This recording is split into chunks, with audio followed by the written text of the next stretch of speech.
नमस्कार दोस्तों, आपका स्वागत है अरी बिहान पर। यहाँ पर मैं और मेरी पूरी टीम आपकी पढ़ाई को बेहतर बनाने के लिए सारे बेहतर और संभव प्रयास कर रही है। हम इस संभव प्रयास में आपके लिए लेके आए हैं संभव सीरीज। संभव सीरीज क्या होगी सर? क्या है ये संभव सीरीज? इसमें क्या-क्या होगा? कैसे इसमें हमारे नंबर अच्छे आएँगे? ये सारे डाउट आ रहे होंगे ना? कैसे इस सीरीज से हमारे नंबर बढ़ जाएँगे? है ना? तो वो ऐसे बढ़ेंगे कि बेटा इस सीरीज में हर वो चीज़ आपको पढ़ाई जाएगी। सारा नहीं पढ़ाया जाएगा, हर वो चीज़ पढ़ाई जाएगी जो आपके पेपर में आएगी। मैंने और मेरी पूरी टीम ने, अरिवियान की पूरी टीम ने आपके लिए बेहतर से बेहतर चीज़ें ढूँढ के लाए हैं। वो चीज़ें ढूँढ के लाए हैं जो हमारे पेपर में आती हैं, ठीक है? सिर्फ़ सिलेक्टेड चीज़ें हम आपको पढ़ाएँगे और उनमें से देखना आपके पेपर में सारे वही-वही क्वेश्चन बैठ जाएँगे जो हम आपको पढ़ाने वाले हैं। जहाँ से हम पढ़ाएँगे वहाँ से क्वेश्चन बैठेगा। इससे कम से कम आपके 80 नंबर तो आएँगे 80 नंबर क्या है 80% मार्क्स तो आपके आ ही जाएँगे, ठीक है? 80% तो आप ले ही आओगे।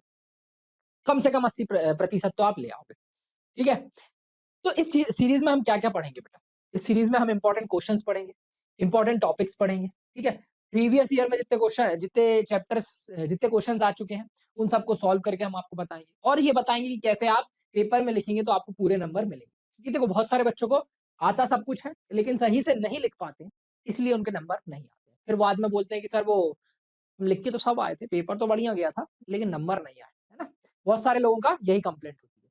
तो उसका कारण भी हम बताएँगे क्यों ऐसा होता है कि भैया हमने सब कुछ आता था हमको, पेपर आया हमको ऐसा लगा कि यार क्या आसान सा पेपर आ गया, सब बना दूँगा ये तो मैं, फटाफट बना दूँगा। फिर बना के भी आए, ऐसा नहीं है बनाया नहीं, मगर फिर नंबर कम आ गए सर, क्यों हुआ ऐसा बेटा? इसका कारण भी हम बताएँगे ऐसा क्यों होता है 90% बच्चों के साथ यही होता है। कि भैया सब आता है उनको, सब पढ़ लिया उन्होंने, बहुत मेहनत की। मानते हैं हम बहुत सारे बच्चे मेहनत करते हैं, बहुत मेहनत करते हैं। मगर वो कुछ गिने-चुने बच्चों का ही मार्क्स आ पाते हैं। वो क्यों आते हैं? बेटा वो सही डायरेक्शन में मेहनत करते हैं, ठीक है? गाइडेंस में मेहनत करते हैं। तो ये पूरी सीरीज़ आपके लिए है, 40 दिन की ये सीरीज़ आपको प्रॉपर गाइडेंस देगी, प्रॉपर बताएगी क्या पढ़ना है, कैसे पढ़ना है, क्या-क्या चीज़ें पढ़नी है, ठीक है? सब कुछ नहीं पढ़ना है। नॉलेज और एग्ज़ाम दोनों अलग-अलग चीज़ है। नॉलेज की ज़रूरत होती है एग्ज़ाम देने के लिए, लेकिन नॉलेज होने से अच्छे नंबर आ जाएँगे, ये ज़रूरी नहीं। बहुत अंतर होता है एग्ज़ाम हॉल में जब बैठे होते हो, तो अपने नॉलेज को अपने पेपर में उतार पाना, ठीक है? अपना जो नॉलेज है उसको पेपर में उतार पाने में काफ़ी अंतर आ जाता है। उसका कारण भी हम बताएँगे। तो ये सारे जितने डाउट हैं ना आपके, ये पेपर के पहले सबको आते हैं, ठीक है? हमने जब पेपर दिया था हमको भी आए। तो ये हर चीज़ मैं क्लियर करूँगा, ठीक है? मगर उसके लिए आपको हर लेक्चर को पूरा देखना पड़ेगा, ठीक है? हर क्वेश्चन में मैं कुछ ना कुछ ऐसी चीज़ें बताऊँगा, जो आपके एग्ज़ाम में 5-5 3-3 नंबर ऐसे ही बढ़ा देंगे, ठीक है? जहाँ आप हर प्रश्न में मान लो कि आप 3 नंबर का प्रश्न है, आप 1 या डेढ़ नंबर ही लाने वाले हैं, क्योंकि आप वैसे लिख रहे थे उसको। तो मैं आपको आगे चल के वो चीज़ें बताऊँगा कि भाई क्या लिखना था इस प्रश्न में? कैसे इस प्रश्न को लिखना था, तो आपको 3 नंबर दे रहा है वो। बाकी लोगों को 3 दे रहा है और आपको डेढ़ क्यों दे रहा है, ये अंतर भी हम बताएँगे, ठीक है? तो वो समझने के लिए, सब कुछ समझने के लिए हमको ये पूरा संभव सीरीज़ में जुड़ा रहना पड़ेगा अरिविहान से। हर एक चीज़ को अपन को पढ़ना पड़ेगा और ज़्यादा नहीं बेटा 40 दिन पढ़ना है बस। फिर मज़े ही मज़े अपने, फिर छुट्टी लग जाएँगी, आराम से मज़े करना। मगर ये 40 दिन पूरी मेहनत करनी और बहुत मेहनत करने का भी नहीं, बहुत लिमिटेड मेहनत करनी है, ठीक है? चलो, तो इस सीरीज़ में सबसे पहले हम ये बताएँगे भाई चैप्टर वाइज़ चलेंगे। तो सबसे पहला चैप्टर हमें पता है विलियन हमारा चैप्टर है। विलियन चैप्टर में हम बेटा सबसे पहले देखते हैं कि भाई इस चैप्टर से आया कहाँ से कितने मार्क्स का है। उसमें वस्तुनिष्ठ प्रश्न, अति लघु उत्तरीय प्रश्न, लघु उत्तरीय प्रश्न और दीर्घ उत्तरीय प्रश्न। इनमें 7 नंबर कैसे आ सकते हैं देखो, सबसे पहला जो केस दिख रहा है ना आपको, ये पिछले 4-5 साल से ऐसे ही पूछ रहा है। मध्य प्रदेश जो बोर्ड है, वो हर साल मतलब पिछले 5-6 साल से आप देखोगे तो कुछ कुछ इस तरीके से पूछ रहा है कि 1 नंबर के हमसे 2 प्रश्न पूछता है, 2 नंबर का 1 प्रश्न पूछता है और 3 नंबर का 1 प्रश्न। फिर बट हमने फिर भी आपको बता दिया कि अगर उसका दिमाग खराब हुआ इस साल, उसने सोचा कि यार चलो बदल लेते हैं। आपकी किस्मत खराब हुई और बदला उसने, तो किस प्रकार बदलेगा? 3 नंबर का 1 नंबर से पूछ सकता है। मतलब 3 प्रश्न पूछ सकता है 1 नंबर के, 2 प्रश्न पूछ सकता है 2 नंबर के और बाकी 3 नंबर और 4 नंबर के नहीं पूछेगा। ऐसा उसका अगर मन हुआ तो। और 1 नंबर का 1 पूछ सकता है, 2 नंबर का 1 पूछ सकता है और फिर एक 4 नंबर का पूछ सकता है। कुछ इस प्रकार से संभावना है। मगर ये वाला जो केस है ना बेटा, ये वाला तो आ सकता है क्योंकि 5-6 साल से वो कुछ इस तरीके से ही पूछ रहा है हमसे, तो वो ऐसे ही हमसे पूछेगा। अब हम देखते हैं कि बेटा हमें इस चैप्टर में, विलियन चैप्टर में पढ़ना क्या है?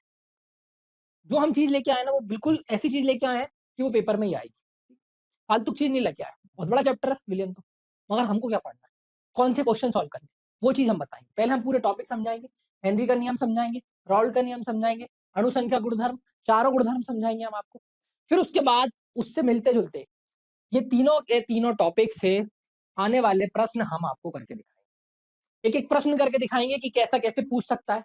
हेनरी लगा के कैसे प्रश्न सॉल्व करोगे, जो हमारी गुणधर्म है उनके हिसाब से, जो हमारे पास फॉर्मूले थे उनके हिसाब से कैसे आप प्रश्न सॉल्व करोगे, वो भी करके दिखाएंगे। ठीक, समझ में आया कि हम कैसे कैसे आगे चलने वाले, ये चीज समझ आई।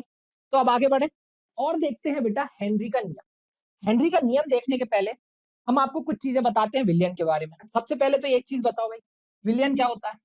विलियन सर जो हमारे विलायक विलायक और विलय को जब हम मिलाते हैं तो हमारा विलियन मिलता है। क्या बनता है? विलियन बनता है। जैसे कि पानी और हम नमक मिला दें NaCl, तब हमें क्या मिलता है? एक विलियन मिलता है। ठीक, इसी प्रकार की चीजों को हम क्या बोलते हैं बेटा? विलियन। जब हमारा एक विलायक और विलय मिलता है। और एक चीज ध्यान रखो, विलय हमेशा कम मात्रा में होता है। ठीक है, किसी विलयन में जो भी कम मात्रा में होगा वो विलय होगा, और जो भी ज्यादा मात्रा में होगा, जो ज्यादा मात्रा में होगा वो क्या होगा हमारे पास बेटा? जो हमारे पास ज्यादा मात्रा में होगा वो हमारा क्या होगा? जो हमारे पास ज्यादा मात्रा में होगा, जो हमारे पास क्या होगा बेटा? ज्यादा मात्रा में होगा, वो हमारा क्या होगा? विलायक होगा। ठीक, ये दो चीज हमें ध्यान में रखना। फिर उसके बाद हम देखो सब चीजें नहीं पढ़ा सकते आपको, क्योंकि अब हम रिवीजन कर रहे हैं। हमने जैसा बताया आपको वो चीज पढ़ाएंगे जो हमारे पेपर में। अब इसको पढ़ाने बैठे तो हम बहुत सारी चीजें बता सकते हैं कि भाई विलियन, अब बहुत सारी गैस, और अगर हमारा द्रव को मिलाएं तो एक अलग विलियन बनेगा। गैस गैस को मिला के भी विलियन बन सकता है। ठीक है, और अगर हम द्रव और गैस को मिलाएं तो भी विलियन बन सकता है। ठोस और गैस को मिलाएं तो भी विलियन बन सकता है। तो ऐसे कई प्रकार के हमारे विलियन बन सकते हैं। वो सब चीजें हमने पढ़ाई हैं लेक्चर में, आप देख सकते हो, मगर इतना समय है नहीं अभी। अभी हम सीधे शुरुआत करते हैं बेटा हेनरी के नियम। अब हेनरी का नियम समझाने के लिए हम आपको एक एग्जाम्पल देते हैं। कभी सोडा वोडा पिया आपने? सोडा पिया होगा तो बड़ा अच्छे से समझ पाओगे। और सोडा सिर्फ पिया नहीं, बनते हुए देखा होगा तो और अच्छे से समझ पाओ। सोडा वाला क्या करता है? एक मशीन सी रहती है उसके पास, देखो यहाँ बना के दिखाते हैं। एक मशीन सी रहती है सोडा वाले के पास भाई, देखिए मशीन, एक मशीन रहती है। वो उसने कुछ इस प्रकार की एक मशीन है, चलो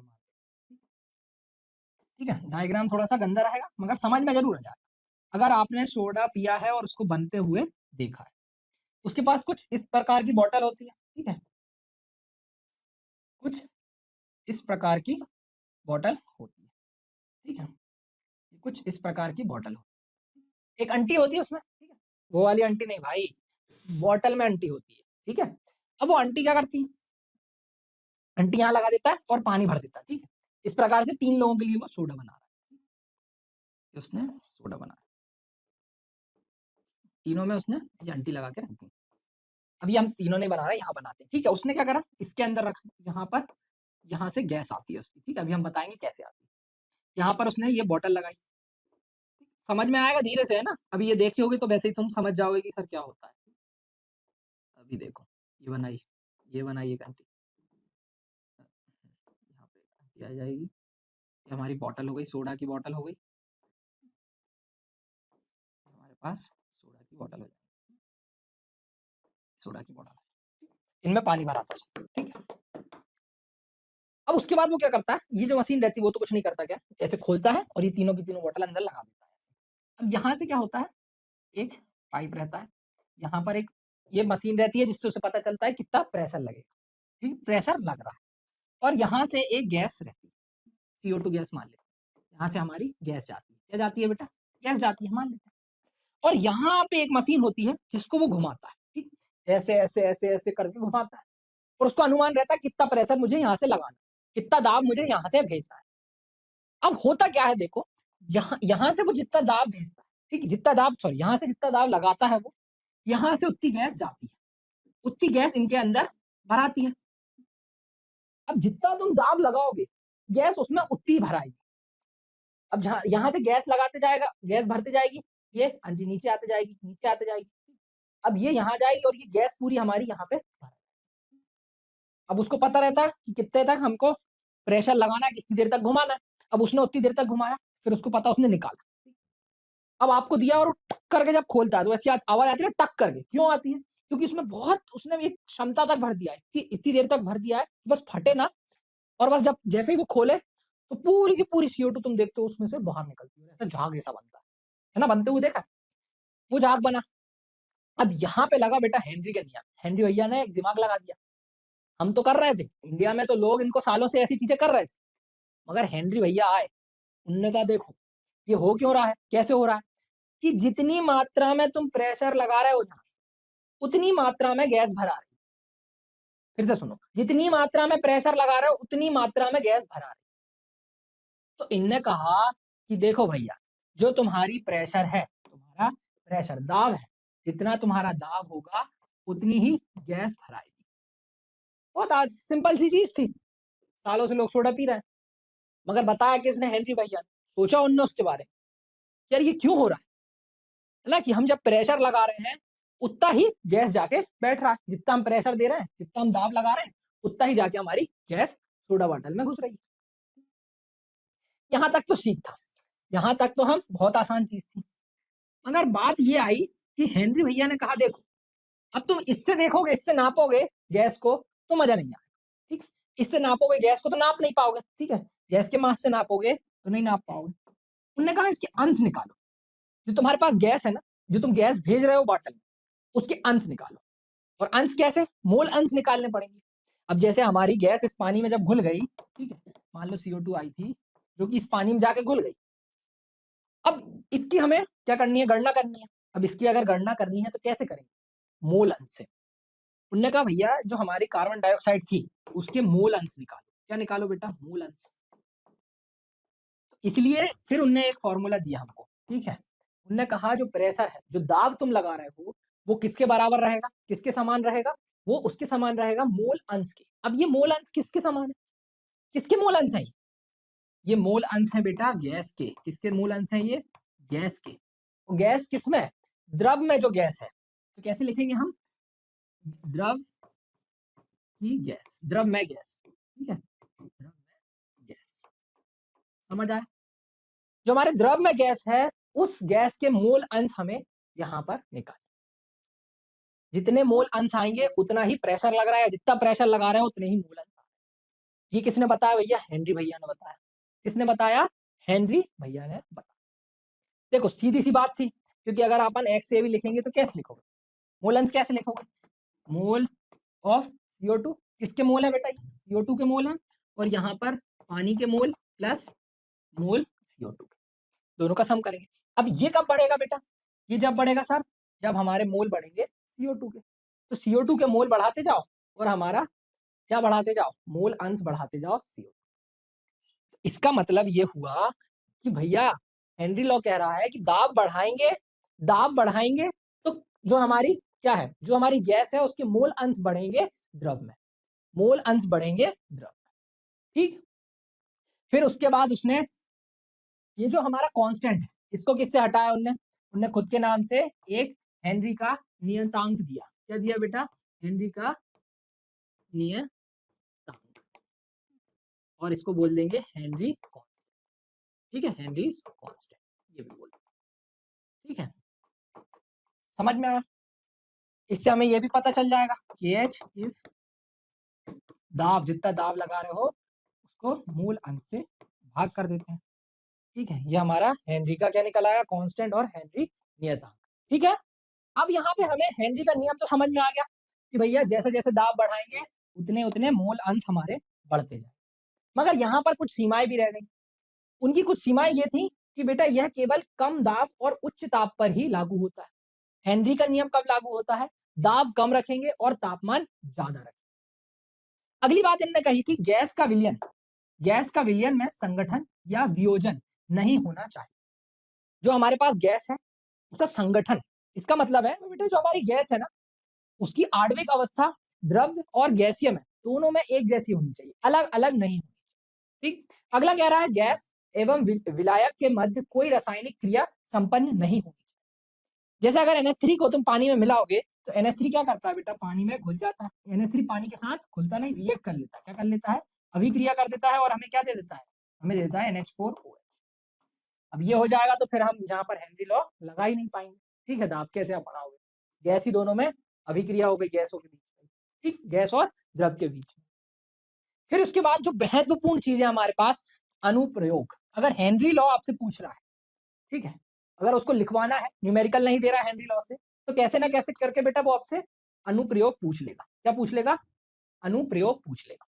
अब अनुप्रयोग में सबसे पहला अनुप्रयोग है कार्बनिक पेय पदार्थ के उत्पादन में। जैसे अभी हमने सोडा वाला एग्जांपल आपको दिखाया, ठीक है, उदाहरण दिया था एक सोडा वाला, उसमें ही उपयोग होता है हेनरी का नियम। और अगर आप देखोगे तो जैसे सोडा बॉटल, आप तो आजकल नई जनरेशन है ना, अपन लोग तो क्या पीते हैं, सोडा वाटर, सोडा नहीं पीते हम तो, अब कोको कोला पीते हैं, पेप्सी पीते हैं। अब पेप्सी और कोको कोला में भी क्या रहता है, CO2 रहती है, ठीक है, कार्बन डाइऑक्साइड रहती है। जैसे ही हम खोलते हैं ऐसे उसको हिलाते हैं, और जैसे ही हमने उसको खोला तो उसमें से एक झाग निकलती है बाहर, ठीक, बड़ा मजा आता है। निकलती क्या उसमें, CO2 निकलती, जो पानी में नहीं घुल पाती है, जो कार्बन डाइऑक्साइड पानी में नहीं घुल पाती, वही तो बाहर निकलती है, ठीक है। वो किसके नियम के हिसाब से होती है, वो सब चीजें हेनरी के नियम के हिसाब से। अगला कह रहा है गहरे समुद्र में गोताखोर के लिए, ये बहुत जरूरी चीज है समझना। गोताखोर पता है ना, जो रिसर्च करने जाते हैं कहाँ पे बेटा, पानी के अंदर, समुद्र के अंदर जाते हैं। अब वो समुद्र के जब अंदर जाते हैं तो एक बड़ी सी चीज अपने पीठ पे लाद के जाते हैं, ठीक है, ऐसा कुछ बंधा रहता है और एक मुंह पे मास्क लगा रहता है। अब इसमें क्या रहती है, जो ऊपर बंधा रहता है ना, गैस रहती है, क्या रहती है, गैस रहती है, हीलियम गैस खुली रहती है उसमें, कार्बन डाइऑक्साइड और नाइट्रोजन। अब ये जब नीचे जाते हैं, जब आप पानी के नीचे जाते जाओगे, नीचे जाते जाओगे, नीचे जाते जाओगे, तो क्या होगा, प्रेशर बढ़ते जाएगा, दाब बढ़ रहा है, ठीक है, दाब क्या हो रहा है बेटा, बढ़ते जा रहा है हमारा। जैसे जैसे पानी के नीचे जाते जा रहे हैं, हमारा दाब बढ़ते जा रहा है। और अगर दाब बढ़ रहा है पानी के नीचे, तो जो कार्बन डाइऑक्साइड और नाइट्रोजन है हमारे ब्लड में घुलना चालू हो गई, ठीक, काफी ज्यादा मात्रा में घुलने लगेंगे, कोई नुकसान नहीं है, घुल रही है, अच्छी चीज। मगर दिक्कत जब होती है जब हम ऊपर आते हैं। दिक्कत कब होती है बेटा, जब हम ऊपर आना चालू करते हैं। अभी तो हम अंदर जाते जा रहे थे, हमारे पास थी कार्बन डाइऑक्साइड और नाइट्रोजन, घुलती जा रही थी, क्योंकि प्रेशर, दाब हम ज्यादा लगता है।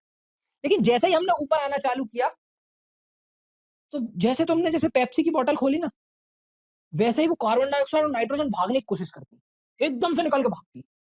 अब एकदम से निकलने भागेगी तो क्या नसें फट जाएंगी हमारी, तो नसें फट जाएंगी तो ऐसी, ऐसा दर्द होगा ना कि भाई निपट जाएंगे।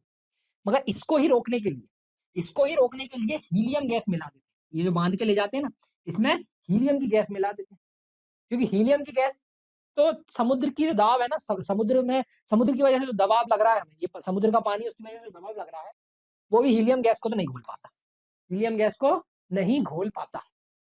इसकी विलेयता बहुत कम होती है हीलियम की, इसलिए हीलियम गैस इनके माथे पे बांध देते हैं, पीठ पे बांध देते हैं, ठीक, माथा बोल, समझ में आया। तो कहाँ इस्तेमाल होता है हेनरी का नियम बेटा, जब गोताखोर लोग पानी के नीचे, समुद्र के नीचे जाते हैं। तभी तो मछली पानी के नीचे ज्यादा रहती है, जितना नीचे गहरा पानी रहेगा, ठंडा पानी रहेगा, वहां पर हमारी जो मछली लोग हैं उनको काफी अच्छा लगता है। क्यों अच्छा लगता है मछलियों को, क्यों, जो एक्वेटिक लाइफ है वो काफी अच्छी है पानी के नीचे, क्योंकि वहां पर ऑक्सीजन की मात्रा ज्यादा है। नीचे जाते जा रहे हैं, ऑक्सीजन की मात्रा ज्यादा मिल रही है हमें, ज्यादा ऑक्सीजन घुला हुआ है, क्योंकि प्रेशर, दाब ज्यादा लग रहा है, ठीक, यहाँ तक समझ में आया, गोताखोर वाली चीज समझ आई। वैसे ही बहुत ऊंचाई पे भी ऑक्सीजन कम घुली होगी, ज्यादा नहीं घुलेगी। जैसे जैसे ऊपर जाते जाते हैं हम, ऑक्सीजन की मात्रा कम होती जाती है, तो ऑक्सीजन की काफी कमी होती है जैसे जैसे ऊपर जाते जाओगे, जब हाइट पे जाते जाओगे, ठीक। इसके कारण ये भी हेनरी के नियम का क्या है, एक अनुप्रयोग, ठीक। तीनों चीजें समझ में आई। तो ये पूरा था बेटा हेनरी का नियम। अब हेनरी नियम से कोई क्वेश्चन आएगा, कोई प्रश्न आएगा, तो छोड़ दोगे क्या, बहुत आसान सा प्रश्न आएगा इससे, या तो ये नियम पूछेगा, अनुप्रयोग पूछेगा, उसके सीमाएं पूछेगा, या नियम अकेला पूछ लेगा, बना दोगे। इतनी मेहनत करने के बाद अब आपसे छूटना नहीं चाहिए इसका प्रश्न, ठीक है। अब हम अगली चीज पे आते हैं, हमारी बेटा राउल्ट नियम। इस पे राउल्ट का नियम, राउल्ट का नियम भी बिल्कुल हेनरी के नियम से मिलता जुलता था। अभी हमने हेनरी के नियम में किस किस की बात करी थी बेटा, हेनरी के नियम में हमने बात करी थी गैस, गैस, गैस, और किसकी बात करी थी बेटा, द्रव। द्रव में हमारी गैस घुली हुई, किसका नियम था, हेनरी का नियम था। अब हम बात करेंगे द्रव, द्रव और द्रव की। अब हमारे द्रव में, द्रव जब घुलेगा तब हमारा राउल्ट का नियम लगेगा। किसका नियम लगेगा, राउल्ट का नियम। किसका नियम लगेगा, राउल्ट का नियम, ठीक। तो राउल्ट के नियम की पहले तो हम परिभाषा देखते हैं। राउल्ट का नियम कह रहा है, द्रवों के विलयन में प्रत्येक अवयव का आंशिक दाब विलयन में उसके मोल अंश के समानुपाती होता है। इसका सीधा सा मतलब है कि भैया जब हमारे द्रव में, द्रव के विलयन में, जैसे हमारा कोई, ये पानी का एक, ठीक है, ये विलयन है किसका, पानी का। अब इसमें इसमें क्या लग रहा होगा, किसी का दबाव लग रहा होगा, क्या लग रहा होगा, आंशिक दाब। किसके बराबर होगा? विलयन में उसके मोल अंश के समानुपाती होगा। किसके समानुपाती होगा? मोल अंश के समानुपाती होगा। ठीक, परिभाषा से ज्यादा समझ में नहीं आया। अब चलो हम समझाते हैं आपको। नहीं समझ में आया तो हम यहाँ पर समझाते हैं। देखो अपन क्या करते हैं, अब दो द्रव लेते हैं, ठीक है, शुद्ध द्रव लेते हैं, दो अलग अलग। एक द्रव लिया हमने, एक शुद्ध द्रव लिया। अब इसको हमने ऊपर से बंद कर दिया, अभी तक हमारे पास खुला था, खुला था। और दोनों द्रव जो लेंगे हम बेटा वो कैसे लेंगे? वाष्पशील। कैसे लेंगे बेटा? वाष्पशील। ये हमारे पास कैसे रहेंगे? वाष्पशील रहेंगे। ये इसको हम बोलेंगे P1 नॉट। ठीक है, इस पे P1 नॉट क्या क्यों बोला इसको? क्योंकि देखो इस पे कुछ ना कुछ, इसकी ये जो सतह है, इस सतह पे कुछ ना कुछ वाष्प तो लग रहा होगा। वाष्प कह रहे हैं, इस पे कुछ ना कुछ तो दाब लग रहा होगा, जिसके कारण इसके जो वाष्प बने होंगे, क्या बने होंगे? इसके कुछ वाष्प बने होंगे। तो इसको बोल देंगे हम P1 नॉट को क्या बोल देंगे बेटा? शुद्ध शुद्ध द्रव का वाष्प। ठीक है, वाष्प दाब, वाष्प दाब आया समझ? उसके बाद ऐसा ही हमारे P2 में हो रहा, जो हमने दाब 2 लिया होगा, इस पे भी कुछ प्रेशर लग रहा होगा, कुछ दाब लग रहा होगा, समझ में आया? अब हम क्या करते हैं, इन दोनों को जोड़ देते हैं, दोनों को मिला देते हैं। अब जब दोनों को हम मिलाएंगे तो देखो क्या बनेगा हमारे पास। ये दोनों को हमने यहाँ पर मिला दिया, ए और बी मिल गए, मतलब 1 और 2 जो हमारे शुद्ध द्रव थे वो दोनों अब मिल गए। अब जब दोनों मिल गए यहाँ पर तो देखो क्या स्थिति आई। दोनों के बाद मिलने के बाद क्या हुआ, इस सतह पे जो हमारे पास क्या लगना था बेटा, इस सतह पे जो हमारे पास दाब लगना था, अब वो बढ़ गया, आधा आधा बढ़ गया, है ना? क्यों? क्योंकि भैया ए का अलग होगा, बी का अलग होगा, या 1 और 2 कर लेते हैं। 1 का अलग होगा, 2 का अलग होगा। 1 पे दाब अलग लग रहा होगा, 2 पे दाब अलग तरीके से लग रहा होगा, अलग लग रहा होगा। मात्रा कम हो गई, क्या हो गई? संख्या कम हो गई दाब लगने की। पहले अगर हमारे पास x संख्या में दाब लग रहा था, तो वो अब y संख्या में दाब लगने लगा, किस पे? प्रेशर 1 पे। क्यों? क्योंकि दो द्रव मिल गए हमारे पास। क्या मिल गए हैं? दो द्रव मिल गए। लेकिन अगर हमें पता करना हो कि कितना दाब लग रहा है, हमारे प्रेशर 1 पे कितना दाब लग रहा है ये पता करना है, तो कैसे पता करें? सर सीधी सी बात है, जितनी मात्रा हमारे पास, जितने अंश होंगे हमारे पास, जितने अंश हमारे पास हमारे द्रव 1 के होंगे, उतना ही क्या लग रहा होगा? दाब लग रहा होगा। किस पे? हमारे किस पे दाब लग रहा होगा? द्रव 1 पे दाब लग रहा होगा। और जितने ही हमारे पास मोल अंश किसके होंगे? दाब मोल अंश होंगे द्रव 2 के, उतना ही हमारे पास क्या लग रहा होगा? उतना ही उसका दाब लग रहा होगा। तो इससे हमें एक चीज तो समझ में आई सर, आई कि नहीं आई? हमें तो आई, तुम्हें आई कि नहीं आई? कि भैया जो प्रेशर होगा 1 पे, वो दाब कितना लग रहा होगा? मूल अंश द्रव 1 के बराबर। और 2 पे कितना लग रहा होगा बेटा? मूल अंश द्रव 2 के बराबर। इतना क्या लग रहा होगा हमारे द्रव पे? दाब लग रहा होगा। ठीक, यहां से यही हेनरी लॉ ने कहा था, क्या कहा था भैया? कि जो तुम्हारा दाब है वो प्रेशर के, जो तुम्हारा दाब है वो मोल अंश के बराबर होगा, सामान्य होगा। ठीक, सर ये तो हेनरी लॉ जैसा ही है, वही की वही चीज तो बोली। हाँ, चीज तो सिंपल वही की वही बोली उन्होंने कि भैया, बट अंतर क्या था? वहां पे गैस और पानी मिले, गैस और द्रव मिले थे, यहाँ द्रव और द्रव मिले। अब लेकिन यहाँ पर एक और चीज तुम बता सकते हो कि अगर हमको ये हटाना हो, क्या हटाना हो बेटा? इसका स्थिरांक लाना है, ये सामान्यता हटानी है, तो हमें क्या करना पड़ेगा? P1 जैसे P नॉट, इसके शुद्ध फॉर्म से हटाएंगे। इससे हटाएंगे, इसके शुद्ध फॉर्म से। तो जो हमारा दाब था इस पे, जो हमारा द्रव 1 था उस पे दाब कितना लग रहा है? P1 naught x1। और हमारे P2 पे कितना लग रहा है बेटा? P2 not x2। इसी को रॉल्ट लॉ बोला था। इस क्या बोला था इसको? रॉल्ट का नियम। ठीक, यहां तक समझे? अब देखो हम थोड़ा सा आगे बढ़ाएंगे आपको, और जो हमारा हमने जो द्रव 1 और द्रव 2 को मिला दिया था, उन दोनों को मिला के हमारा दाब कितना बनेगा वो निकाल के दिखा। अब जब आपने बात करी सर कि दोनों द्रव को मिला दिया हमने, एक का P1 था, दूसरे का P2 था, शुद्ध मात्रा में P1 not P2 P2 not था। लेकिन अगर हम बात करें मिलने के बाद तो P1 और P2 हो गया, और P1 और P2 कितना हो जाएगा मिलके? P टोटल हो जाएगा। ठीक है, इस पूरे विलयन में कितना दाब लग रहा होगा वो क्या होगा? P1 plus P2। कितना होगा बेटा? P1 plus P2। और अगर हम यहाँ पर P1 और P2 का समीकरण यहाँ पर लगा दें तो आ जाएगा P1 naught x1 plus P2 not x2। बोलो आया? अब एक और चीज देखो कि भैया मोल अंश का सम करते हैं किसी विलयन में, किसी विलयन में जितने भी हमारे पास मोल अंश हैं उनका सम करेंगे तो वो किसके बराबर आएगा? 1 के बराबर आएगा। और हम यहाँ से क्या निकाल सकते हैं? x2 कितना जाएगा? 1 माइनस। ठीक, तो हमारे पास P टोटल कितना हो जाएगा बेटा? यहाँ पर हमारे पास P टोटल हो जाएगा P1 नॉट x1 प्लस, अब P2 नॉट तो लिखना ही है, P2 नॉट कितना हो जाएगा? P2 नॉट हो जाएगा सर 1 माइनस x1। तो यहाँ पर आ गया P1 naught x1 plus P2 not minus P2 not x1। ठीक, अब इसको और हम आपको फाइनल दिखा देते हैं कि अगर न्यूमेरिकल क्वेश्चन आया तो वहां पर सीधा ये इस्तेमाल कर लेना। क्या इस्तेमाल कर लेना बेटा? वहां पर सीधा लिख देना आप। तो अगर हमें टोटल दाब निकालना है तो कैसे निकालेंगे? P1 नॉट, ऐसे कर देते हैं x1 P1 naught minus P2 not x1 plus P2 not.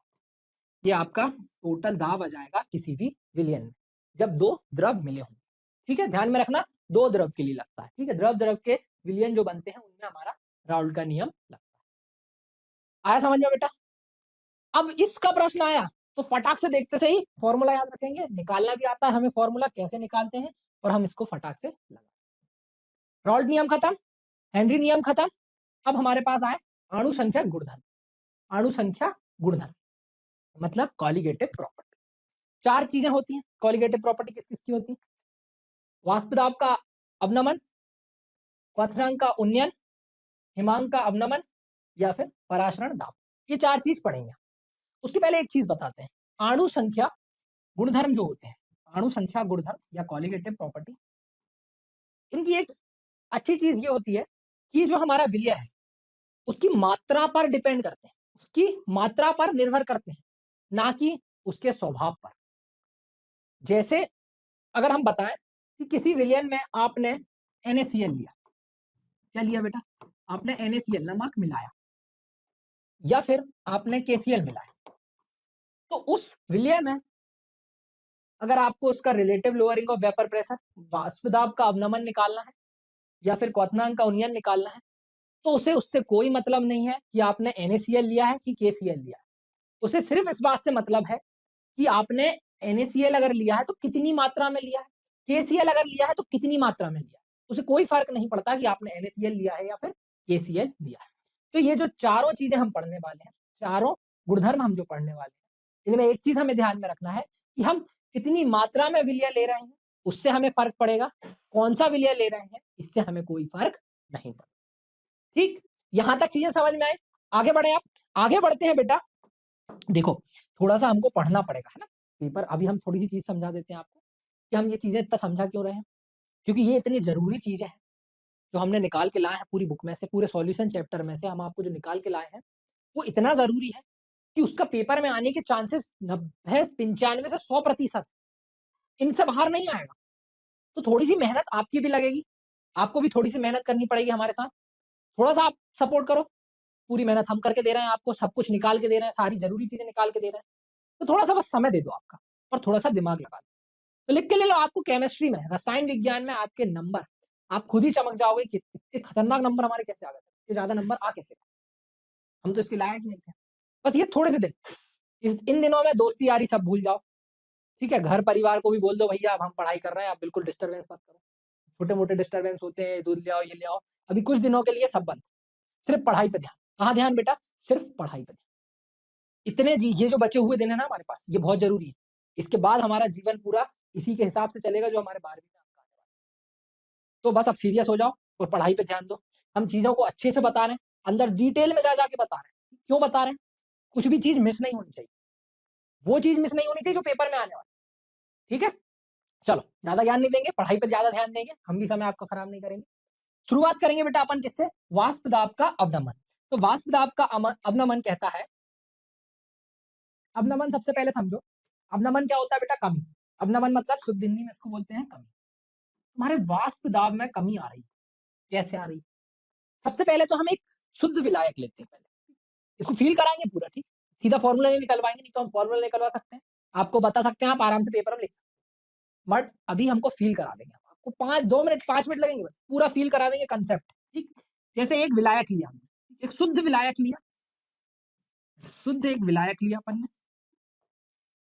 ये शुद्ध विलायक है, क्या है बेटा? ये शुद्ध विलायक, ये हमारे पास शुद्ध, ये हमारे पास है क्या है बेटा? शुद्ध विलायक। अब इस शुद्ध विलायक में कुछ वेपर बन रहे होंगे, ठीक है, वाष्प बन रहे होंगे हमारे पास। अब इसको पहले तो हमने बंद कर दिया, ठीक है, ये बंद करना हम भूल गए थे, वेपर बनने लगे, जैसे भी बनेंगे, ठीक है, क्या बन रहे हैं? वाष्प बन रहे हैं हमारे पास। अब ये वाष्प क्या कर रहे होंगे? कुछ दाब लगा रहे होंगे, जिसको हम बोलेंगे वाष्प दाब। किस पे दाब लगा रहे होंगे बेटा? ये सतह पे दाब लगा रहे होंगे, ठीक है। अब इस सतह पे जो दाब लगा रहे होंगे हमारे वाष्प, उसको हम बोलेंगे P1। क्या बोलेंगे? P1। क्या बोलेंगे बेटा? P1। और P1 का क्या नाम देंगे हम? वाष्प दाब, ठीक है। किसका वाष्प दाब होगा? ये होगा हमारे पास वाष्प दाब, ठीक, समझ में आया? किसका दाब है ये? P1 का। या फिर हम बोले तो इसको ऐसे भी बोल सकते हैं बेटा, शुद्ध विलायक का वाष्प दाब, शुद्ध विलायक, विलायक का वाष्प, वाष्प दाब, ठीक है, ये P1 हो गया।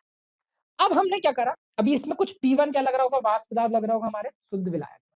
अब इसमें हमने एक ठोस अवाष्पशील, ठोस, ठोस अवाष्प, अवाष्पशील, ठीक है, अवाष्पशील विलय मिलाया। क्या मिलाया बेटा? एक ठोस अवाष्पशील विलय मिलाया। अब ये वाष्प तो बना नहीं पाएगा, तो हमारे पास जो हमारा विलयन बना, जो विलयन हुआ वो क्या बना? देखो, देखो अभी फिर से समझाते हैं। एक विलायक लिया, शुद्ध विलायक, कुछ भी नहीं किया अभी, शुद्ध विलायक लिया, उस पे जो उसके कारण जो हमारे पास वाष्प दाब लग रहा होगा, उसको हमने बोल दिया शुद्ध विलायक का वाष्प दाब। फिर उसी विलायक में, इस विलायक में हमने क्या किया? ठोस अवाष्पशील विलायक, विलय मिलाया। अब उस विलय को मिलाने के बाद जो हमारे पास विलयन मिला है, क्या मिला बेटा? विलयन जो हमें मिला है, उस विलयन में क्या हो रहा होगा? वाष्प दाब तो लग रहा होगा, वाष्प दाब तो लग रहा होगा, इस सतह पे जो वाष्प दाब लग रहा होगा वो तो लग रहा होगा, लेकिन वो कम हो गया होगा। क्यों कम हुआ होगा? क्योंकि पहले हमारे पास यहाँ पर सिर्फ विलायक के क्या थे? विलायक के अंश थे, यहाँ पर विलायक विलायक विलायक बैठे, लेकिन अब क्या हुआ? हमने एक विलय मिला दिया, ठोस विलय। वो वाष्प तो नहीं बना रहा, ठीक है, वाष्प नहीं मिला रहा, हमने वो चीज मान ली क्योंकि अवाष्यशील था, अवाष्यशील था, अवाष्पशील था। मगर मगर अब वो भैया ये सतह पे आके बैठ तो गया है ना, कुछ कुछ जगहों पे वो बैठा तो है, यहाँ यहाँ यहाँ हमारे पास हमारे विलायक हैं, लेकिन बीच बीच में ये जो हमने मोटे उससे बनाया है, ठीक है, या फिर ये जो हमने बनाया, ये क्या हो गया? हमारे पास विलय हो गया। क्या हो गया? ये हमारे पास विलय आके बैठ। अब इस विलय के कारण पूरी सतह पे हम क्या नहीं लगा पा रहे हैं? इस पूरी सतह पे हम क्या नहीं लगा पा रहे बेटा? हमारा वाष्प दाब नहीं लगा पा रहे, तो ये वाष्प दाब में कमी आई होगी। क्या आई होगी? कमी आई होगी। तो जो P1 था वो हमारा इस विलयन का जो P टोटल, इसको बोलेंगे हम, क्या बोल देंगे इसको? विलयन का वाष्प दाब, विलयन का वाष्प दाब। अब यहाँ पे थोड़ा सा दिमाग लगाओ कि भैया वाष्प दाब कम हो गया, तो मतलब कि P टोटल जो हुआ वो शुद्ध, शुद्ध वाष्प दाब से क्या हो गया? कम हो गया, शुद्ध वाष्प दाब से कम हो। फील हुआ? आया समझ में? दिमाग में क्या कमी क्यों बोल रहे हैं? क्यों बोल रहे हैं? वाष्प दाब का अवनमन, वेपर प्रेशर डिप्रेशन, या फिर इसको relative lowering of vapour pressure भी बोलते हैं। अभी वो निकाल के भी दिखाएंगे कैसे, अगर न्यूमेरिकल आ गया, क्वेश्चन आ गया, तो हम कैसे सॉल्व करें। इतना फील हुआ कि नहीं हुआ? कैसे कमी आई, कैसे कमी आई हमारे वाष्प दाब में विलयन के, वो समझ में आया कि नहीं आया? आया ना? तो आगे बढ़े। अब हम देखते हैं कि विलयन क्या होता है। विलयन क्या होगा? विलयन होगा विलायक देखो अगर हमें विलयन का वाष्प दाब लिखना है, क्या लिखते हैं? विलयन का वाष्प दाब अगर हम लिखते हैं विलयन का, तो वो किसके बराबर होगा? विलय विलय हाँ विलय नहीं, विलायक लिखते हैं पहले, ठीक है। विलायक, वो फॉर्मूला लिखने में आसानी होती है। विलायक का वाष्प दाब विलायक का वाष्प दाब, इसका क्या करेंगे? प्लस करेंगे विलय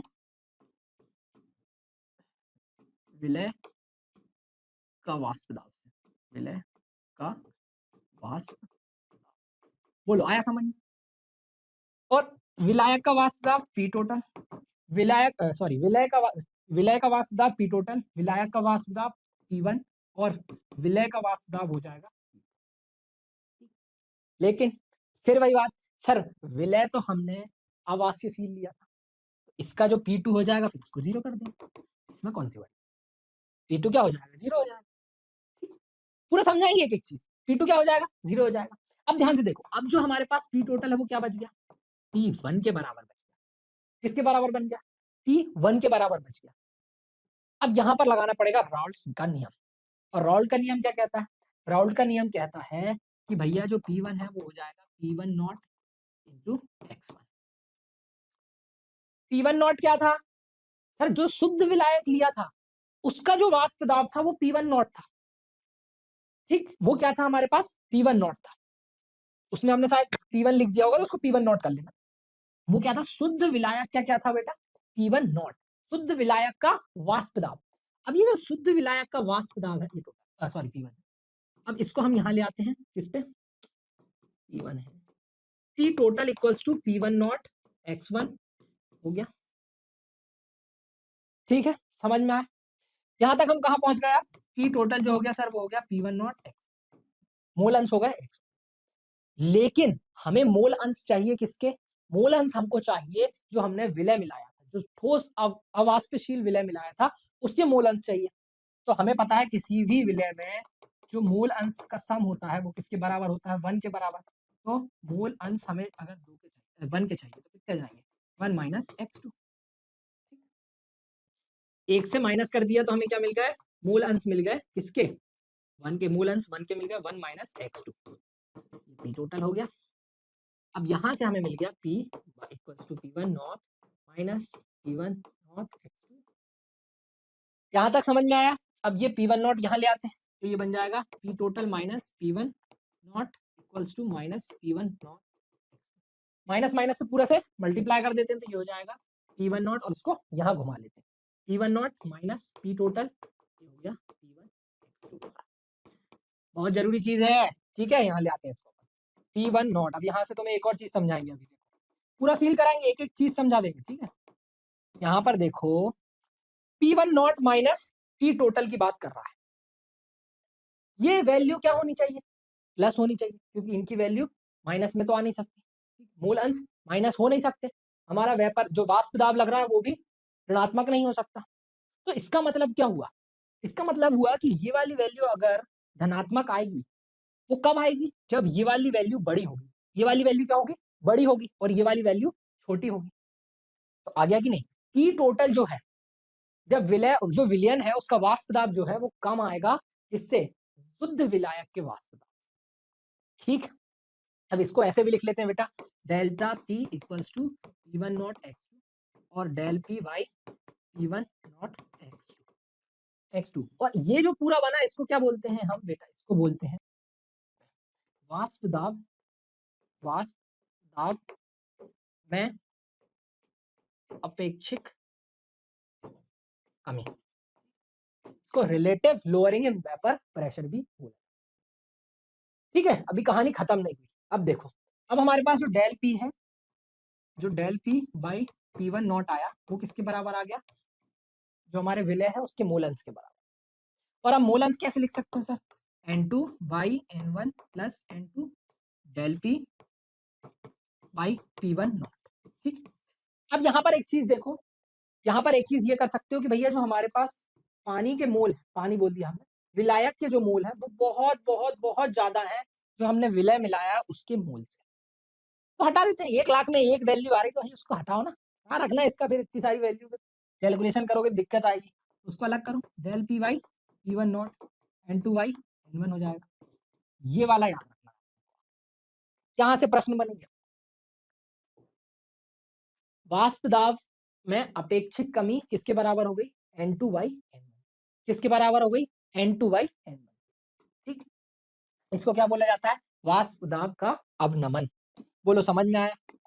फील करा दिया कि नहीं करा दिया? एक एक चीज समझ में आई कि नहीं आई? कैसे कमी हुई, कैसे अवनमन आया हमारे वाष्प दाब में। ठीक, आगे बढ़े बेटा, सीख के जाओ, एक एक चीज सीख के जाओ, पेपर में कोई क्वेश्चन छूटना नहीं चाहिए। जितनी अपन मेहनत कर रहे हैं ना, उसका फल पूरा मिलना चाहिए, 10 गुना ज्यादा मिलना चाहिए, क्योंकि हम मेहनत कर रहे हैं ना। उतना ही नहीं मिलेगा जितनी मेहनत कर रहे हो, उससे ज्यादा मिलेगा, मगर उस पूरे फोकस से मेहनत करो, दिखाने के लिए नहीं। पूरी ईमानदारी से अपनी पढ़ाई पे ध्यान दो, तो देखो कैसे रिजल्ट आता है। ठीक है, अगले टॉपिक पे आते हैं। अब अगला टॉपिक क्या है हमारे पास? क्वथनांक का उन्नयन, बॉइलिंग पॉइंट एलिवेशन। अब क्वथनांक का उन्नयन में कुछ ज्यादा नहीं करना बेटा, कुछ अलग नहीं करना, वही चीज रहेगी। अब यहाँ पर जैसे उसने बोला उन्नयन, उन्नयन का मतलब है बढ़ोतरी होगी। अब जब आप आपके शुद्ध विलायक में विलय मिलाएंगे, अवाष्पशील विलय मिलाएंगे, तो उसमें क्या होगा? जो हमारा क्वथनांक होगा उसकी बढ़ोतरी होगी, ना कि कमी होगी। और वो तो बात किसकी थी? वाष्प दाब की थी। यहाँ बात किसकी कर रहे हैं बेटा? क्वथनांक की। किसकी बात कर रहे हैं? क्वथनांक। क्वथनांक कैसे निकालते हैं पता है? आता क्वथनांक निकालना? चलो पहले क्वथनांक निकालना सिखाते हैं। ये जो टीवी लिखा है ना, ये निकलता कैसे, ये निकालना सिखाते हैं। जैसे मान लो कोई एक वाष्प दाब पे, एक्स वाष्प दाब पे तुम यहाँ थे, तुम्हारा कोई मटेरियल था, कोई सब्सटेंस था, पानी मान लेते हैं। पानी का अगर वाष्प दाब निकालना है तो कैसे निकाल, सॉरी वाष्प दाब कह रहे हैं, क्वथनांक निकालना है पानी का, तो कैसे निकाल? इस वाष्प दाब से हमने चालू किया पानी को लेना, और जो वायुमंडल है हमारे, जो वायुमंडल दाब है, उस वायुमंडल दाब तक जाते जाते, उस वायुमंडल तक दाब तक जाते जाते हमारा टेम्परेचर जो क्वथनांक है जितना पहुंच जाएगा, उसी को बोलेंगे हम क्वथनांक। क्या बोलेंगे? उसी को उसका क्वथनांक बोला जाएगा। आया कि नहीं? समझ में आया? भैया जो वाष्प दाब था, जैसे अगर हमारे को पानी को गर्म करना है, उबालना है, तो पानी को उबालने के लिए हमें, जैसे हमें पता है कि 100 डिग्री सेल्सियस पे पानी उबल जाता है, बट वो कैसे निकाला, कैसे पता चला? कि जैसे पानी तुमने अभी रखे हो, जो नॉर्मल स्थिति में पानी रखे हो, उस स्थिति में तुम्हारा जो वाष्प दाब लग रहा है, अब तुम तापमान बढ़ाते गए, बढ़ाते गए, बढ़ाते गए, बढ़ाते गए, बढ़ाते गए, लेकिन पानी ने उबलना चालू कब किया? पानी ने उबलना चालू जब किया, जब उसका जो वाष्प दाब है वो सॉरी वायुमंडल के वाष्प दाब के बराबर। जैसे ही वाष्प दाब वायुमंडल के वाष्प दाब बराबर हुआ, पानी ने उबलना चालू कर। क्या कर दिया? पानी ने उबलना चालू कर। जैसे कभी देखा होगा तुम्हारे घर में सब्जी, कभी खाना बनाया हो, खाना बनाते हुए देखा हो, मम्मी की हेल्प करा करो, अच्छा रहता है, उनको भी खुशी मिलेगी। कुछ तो किया करो, पढ़ाई नहीं कर रहे तो यही कर लो, तो कुछ तो सीखने को मिलेगा, वहीं से साइंस मिल जाएगी, होम साइंस सीख जाओगे, वही साइंस है। देखो कैसे होता है। अब जब सब्जी बनती है, कभी सब्जी बनते हुए देखा हो, तो मम्मी लोग क्या करती हैं? पानी डालती हैं और सब्जी को उबलने डाल देती हैं, ताकि जो उसका ठोसपन है वो नरम हो जाता है। जब खाते हैं तो नरम-नरम कैसी आती है? नहीं तो वो कच्ची सब्जी खाओगे तो खिलाएगी नहीं। वो नरम-नरम कैसे होती है? तो भैया वो कढ़ाई में, पानी में, मान लो सब्जी हमारी कोई भी भिंडी, लौकी, गोली हमने यहाँ पर डाल दी, गोभी हमने यहाँ पर डाल दी, ठीक है? अब वो पानी में क्या हुआ? यहाँ से हमने तापमान दिया उसको, ठीक है? ताप दी यहाँ पे, यहाँ से हमने ताप देना चालू किया। अब मम्मी लोग क्या करती हैं? यहाँ पर दिमाग लगा देती हैं। क्या कर देती हैं? दिमाग लगा, यहाँ पर उसको ढक के गरम करना चालू करती हैं। क्यों करती हैं ऐसा?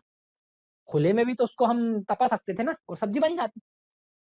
लेकिन सब कुछ मसाला-वसाला डालने के बाद, पानी डालने के बाद जब सब्जी को उबालना रहता है, तो वो क्या करती हैं? उसको ऊपर से ढक देती हैं। फिर उसमें आपने जब ढाँकते हैं, उठाते हैं, वो चेक करने के लिए देखा होगा, उसमें भाप बन जाता है। मगर वो करती ऐसा क्यों है?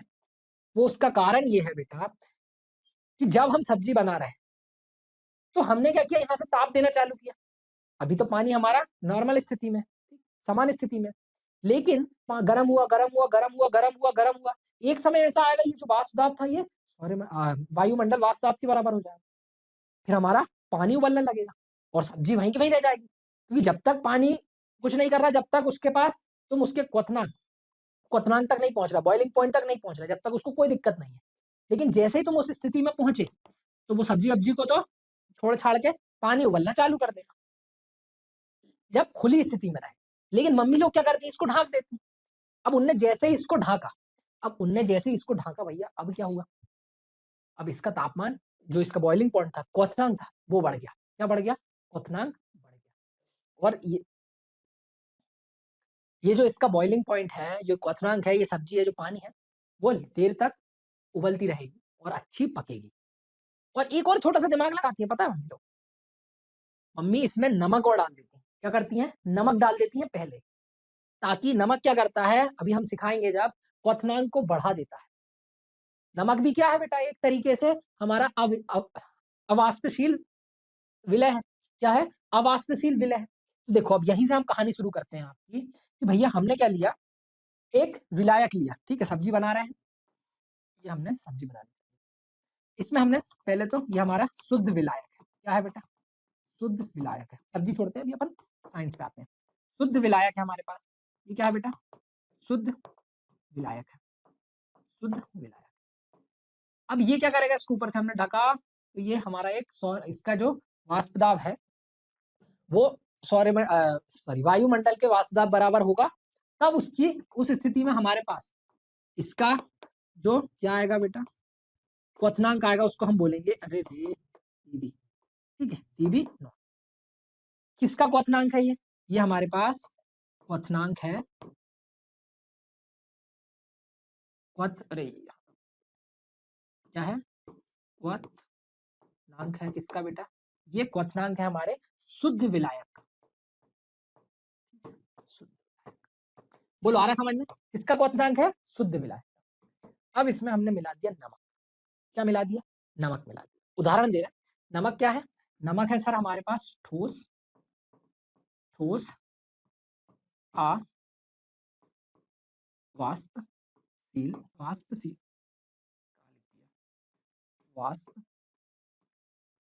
ठोस अवाष्पशील विलय। ठीक है, नमक यही है हमारा। अब जैसे ही हमने ये मिलाया, अब देखो अभी क्या हो रहा था, अब ये क्या आ गया हमारा, विलयन हो गया। अब इसमें क्या हो गया हमारे पास, हमने नमक के पदार्थ मिला दिए। अब ये जब पानी उबलना चालू हो रहा था, जैसे ही पानी ने उबलना चालू हुआ, इसके क्वथनांक तक पहुंचा, मगर इसकी कुछ स्थिति में इसने रोक लिया। पानी को किसने रोक लिया? नमक ने। नमक जहां इसके साथ मिल गया, नमक ने कहा नहीं भैया, अब तुम 100 डिग्री पे बॉईल नहीं हो सकते, अब तुम 100 डिग्री पे नहीं तप सकते, अब तुम मेरे साथ मिल गए हो, अब तुम्हें और थोड़ी देर जलना पड़ेगा, और तुम्हें थोड़ी देर इस ताप में जलना पड़ेगा। तो यहाँ पर ये जो ठोस अवाष्पशील विलय है, वो हमारे जो पानी है या जो हमारा शुद्ध विलायक है, उसका क्वथनांक बढ़ा देता है। क्या करता है? क्वथनांक बढ़ा देता है। कौन बढ़ा देता है बेटा? विलय। जो विलय आपने खोला है वो बढ़ा देता है। इसी का कारण होता है कि मम्मी लोग जब सब्जी बनाती हैं तो नमक डाल देती हैं, ताकि सब्जी जो है वो अच्छे से। अब सबसे पहला काम क्या करना है? अब सबसे पहले अभी मम्मी से पूछना है कि मम्मी वो नमक आप क्यों डालती हो जब आप सब्जी को चुड़ाती हो? तब वो आपको समझाएंगी उनकी भाषा में। ये मत समझना हमने जो बताया वैसे बताए, अब उनकी भाषा में आपको समझाएंगी कि भैया ये नमक क्यों डाला जाता है। ठीक है, साइंस को अगर हम रोजमर्रा की जिंदगी से देखेंगे ना, तो साइंस आसान है। कुछ भी नहीं है हमारे पास विज्ञान, सब जो हमारे आसपास चल रहा है वही विज्ञान है। उन कुछ लोगों ने देख लिया है, किताब में लिख दिया है, तो अब हम आपको पढ़ा रहे हैं और आप पढ़ रहे हो। ठीक, बस चीजों को समझते चलो। यहाँ पर क्या आ गया, अब हम ये टीवी क्या बोलेंगे इसको बेटा, ये टीवी क्या हो जाएगा हमारे पास? सर टीवी हमारे पास हो जाएगा विलयन का क्वथनांक। विलयन का क्वथ, ये क्या हो गया बेटा? टीवी हो गया। और इसी में हमने ये लिखा हुआ था यहाँ पर, टीवी, डेल टीवी को क्या बोलते हैं बेटा? जो इनका डिफरेंस आता है, ठीक है, वो होता है TV minus TV, TV not minus TV. अब टीवी नॉट माइनस टीवी ये गलत लिखा हुआ है यहाँ पर, ये उल्टा होगा। टीवी माइनस, इसको हटा देते हैं अपन। क्यों उल्टा होगा? क्योंकि सर इस हिसाब से तो हमारा जो डिफरेंस है वो माइनस में आ जाएगा। क्यों माइनस में आ जाएगा बेटा? क्योंकि अभी हमने जो टीवी निकाला था वो क्या था? ज्यादा था। जो हमारा विलयन का क्वथनांक था वो ज्यादा था। विलय का क्वथनांक जो था वो ज्यादा था। यहाँ पर हमारा आ जाएगा बेटा, यहाँ पर क्या आ जाएगा? यहाँ पर हमारा आ जाएगा टीवी नॉट, विलायक, शुद्ध विलायक का जो हमारे पास क्वथनांक है वो कितना हो जाएगा? कम हो जाएगा विलय के क्वथनांक से। ठीक, अब लेकिन यहाँ पर एक छोटी सी चीज आपने अगर समझी हो तो वो ये थी, बहुत छोटी सी चीज थी, अगर आपने ध्यान लगाया हो तो सर जो हमारा टीबी जो था या फिर ये जो डिफरेंस आया, ये जो डिफरेंस है, ये क्वथनांक जो हमारे पास बता रहा है हमको, क्वथनांक का जो डिफरेंस है वो किस पर निर्भर कर रहा है? इन दोनों में जो अंतर आ रहा है वो किस पर निर्भर कर रहा है, ये चीज देखिए। सर वो निर्भर कर रहा है जो तुमने नमक मिलाया, जो तुमने नमक मिलाया उसकी मात्रा पे। शुरू में ही हमने बोला था कि जो अणु संख्या गुणधर्म है वो किस पर डिपेंड करेंगे, किस पर निर्भर करेंगे, जो हमारे विलय हैं उनकी मात्रा पर निर्भर करेंगे, ना कि किस पर डिपेंड करेंगे बेटा, हमारे कौन सा विलय हमने। तो देखो किस पर निर्भर कर रहा है, ये जो हमारा क्या आया बेटा, हमारा क्वथनांक का उन्नयन आया। क्या आया, ये क्वथनांक का उन्नयन, वो किस पर निर्भर कर रहा है? सर जो आपने नमक मिलाया था, और नमक कितना मिलाया था बेटा, देखो फटाफट देखते हैं। हमने जो नमक मिलाया था, ये जो हमारे पास नमक बोले या फिर हमने जो विलय मिलाया था, ठोस अवाष्पशील विलय मिलाया था, उसकी मात्रा अगर आपने बढ़ाई, उसकी मात्रा बढ़ाई तो हमारा क्वथनांक बढ़ जाएगा, मगर सब्जी खराब लगेगी। नमक ज्यादा कर दोगे तो कोई खाएगा ही नहीं। मगर अगर हम समझने की बात करें तो यहाँ पर अगर हमें क्वथनांक बढ़ाना है, क्वथनांक बढ़ाना है, विलय की मात्रा बढ़ा दो। विलय की मात्रा कैसे बढ़ाएंगे? सर मूललता से। कैसे बढ़ाएंगे? मूललता से। यहाँ पर एक चीज आएगी कि भैया अगर मूललता बढ़ेगी, मूललता मूललता अगर बढ़ी तो हमारा क्वथनांक भी बढ़ेगा। क्वथनांक का उन्नयन का मतलब है कि बॉइलिंग पॉइंट एलिवेशन। क्या बढ़ा? क्वथनांक भी बढ़ा, और यहीं से हमें एक चीज मिल जाएगी। अब हम यहाँ पर डेल टीवी, ये सामान्यता हटाएं, और सामान्यता हटाएंगे तो यहाँ पर आएगा के और इंटू मूललता, स्मॉल एम से दिखाते हैं बेटा। और केवी को क्या बोलेंगे यहाँ पर? केवी को बोलेंगे क्वथनांक, क्वथनांक, ठीक है, क्वथनांक स्थिरांक, ठीक है, स्थिर क्या बोलेंगे बेटा? स्थिरांक, ठीक है, आया समझ में? अब यहाँ पर जो एम लिखा है, एम क्या होता है? मूललता, मूललिती तो नहीं बोला था ना, मूललता ही बोला था, मूललता ही होता है, ठीक। अब यहाँ पर देखो ये भी, और मूललता क्या होता है? Sir mole by mole, mole by mole by जो हमारा मास, जो भार है हमारे, किसका? जो भार है सर हमारे विलायक का। विलायक का भार किसमें लेंगे हम? ग्राम में। यहाँ पर हमको लीटर में नहीं लेना है, किलोग्राम में नहीं लेना है, ग्राम में लेना है। तो इसलिए हम यहाँ पर मोल क्या हो जाएंगे बेटा?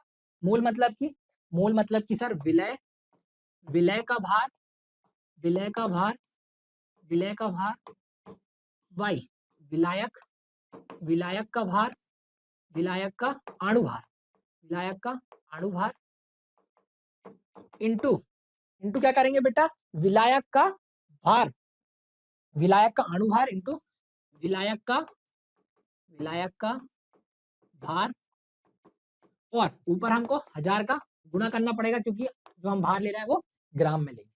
तो यहां से हमारा क्या निकल के आ जाएगा? क्वथनांक का उन्नयन निकल के आ जाएगा, ठीक है, क्वथनांक का उन्नयन निकल के आ जाएगा। तो देखो अब क्या हो गया हमारे पास, ये डेल टी भी आ गया। अच्छा ये क्या लिख दिया? क्वथनांक स्थिरांक, किया जाएगा स्थिरांक, क्वथनांक उन्नयन, उन्नयन का, या फिर क्वथनांक, क्वथनांक उन्नयन स्थिरांक बोलते हैं, क्या बोलते हैं? स्थिर, ठीक है बेटा, समझ में आया? ये पूरा फॉर्मूला समझ में आया कि नहीं आया? इसको लिख लेना, ठीक है, इससे पेपर में प्रश्न आ सकते हैं।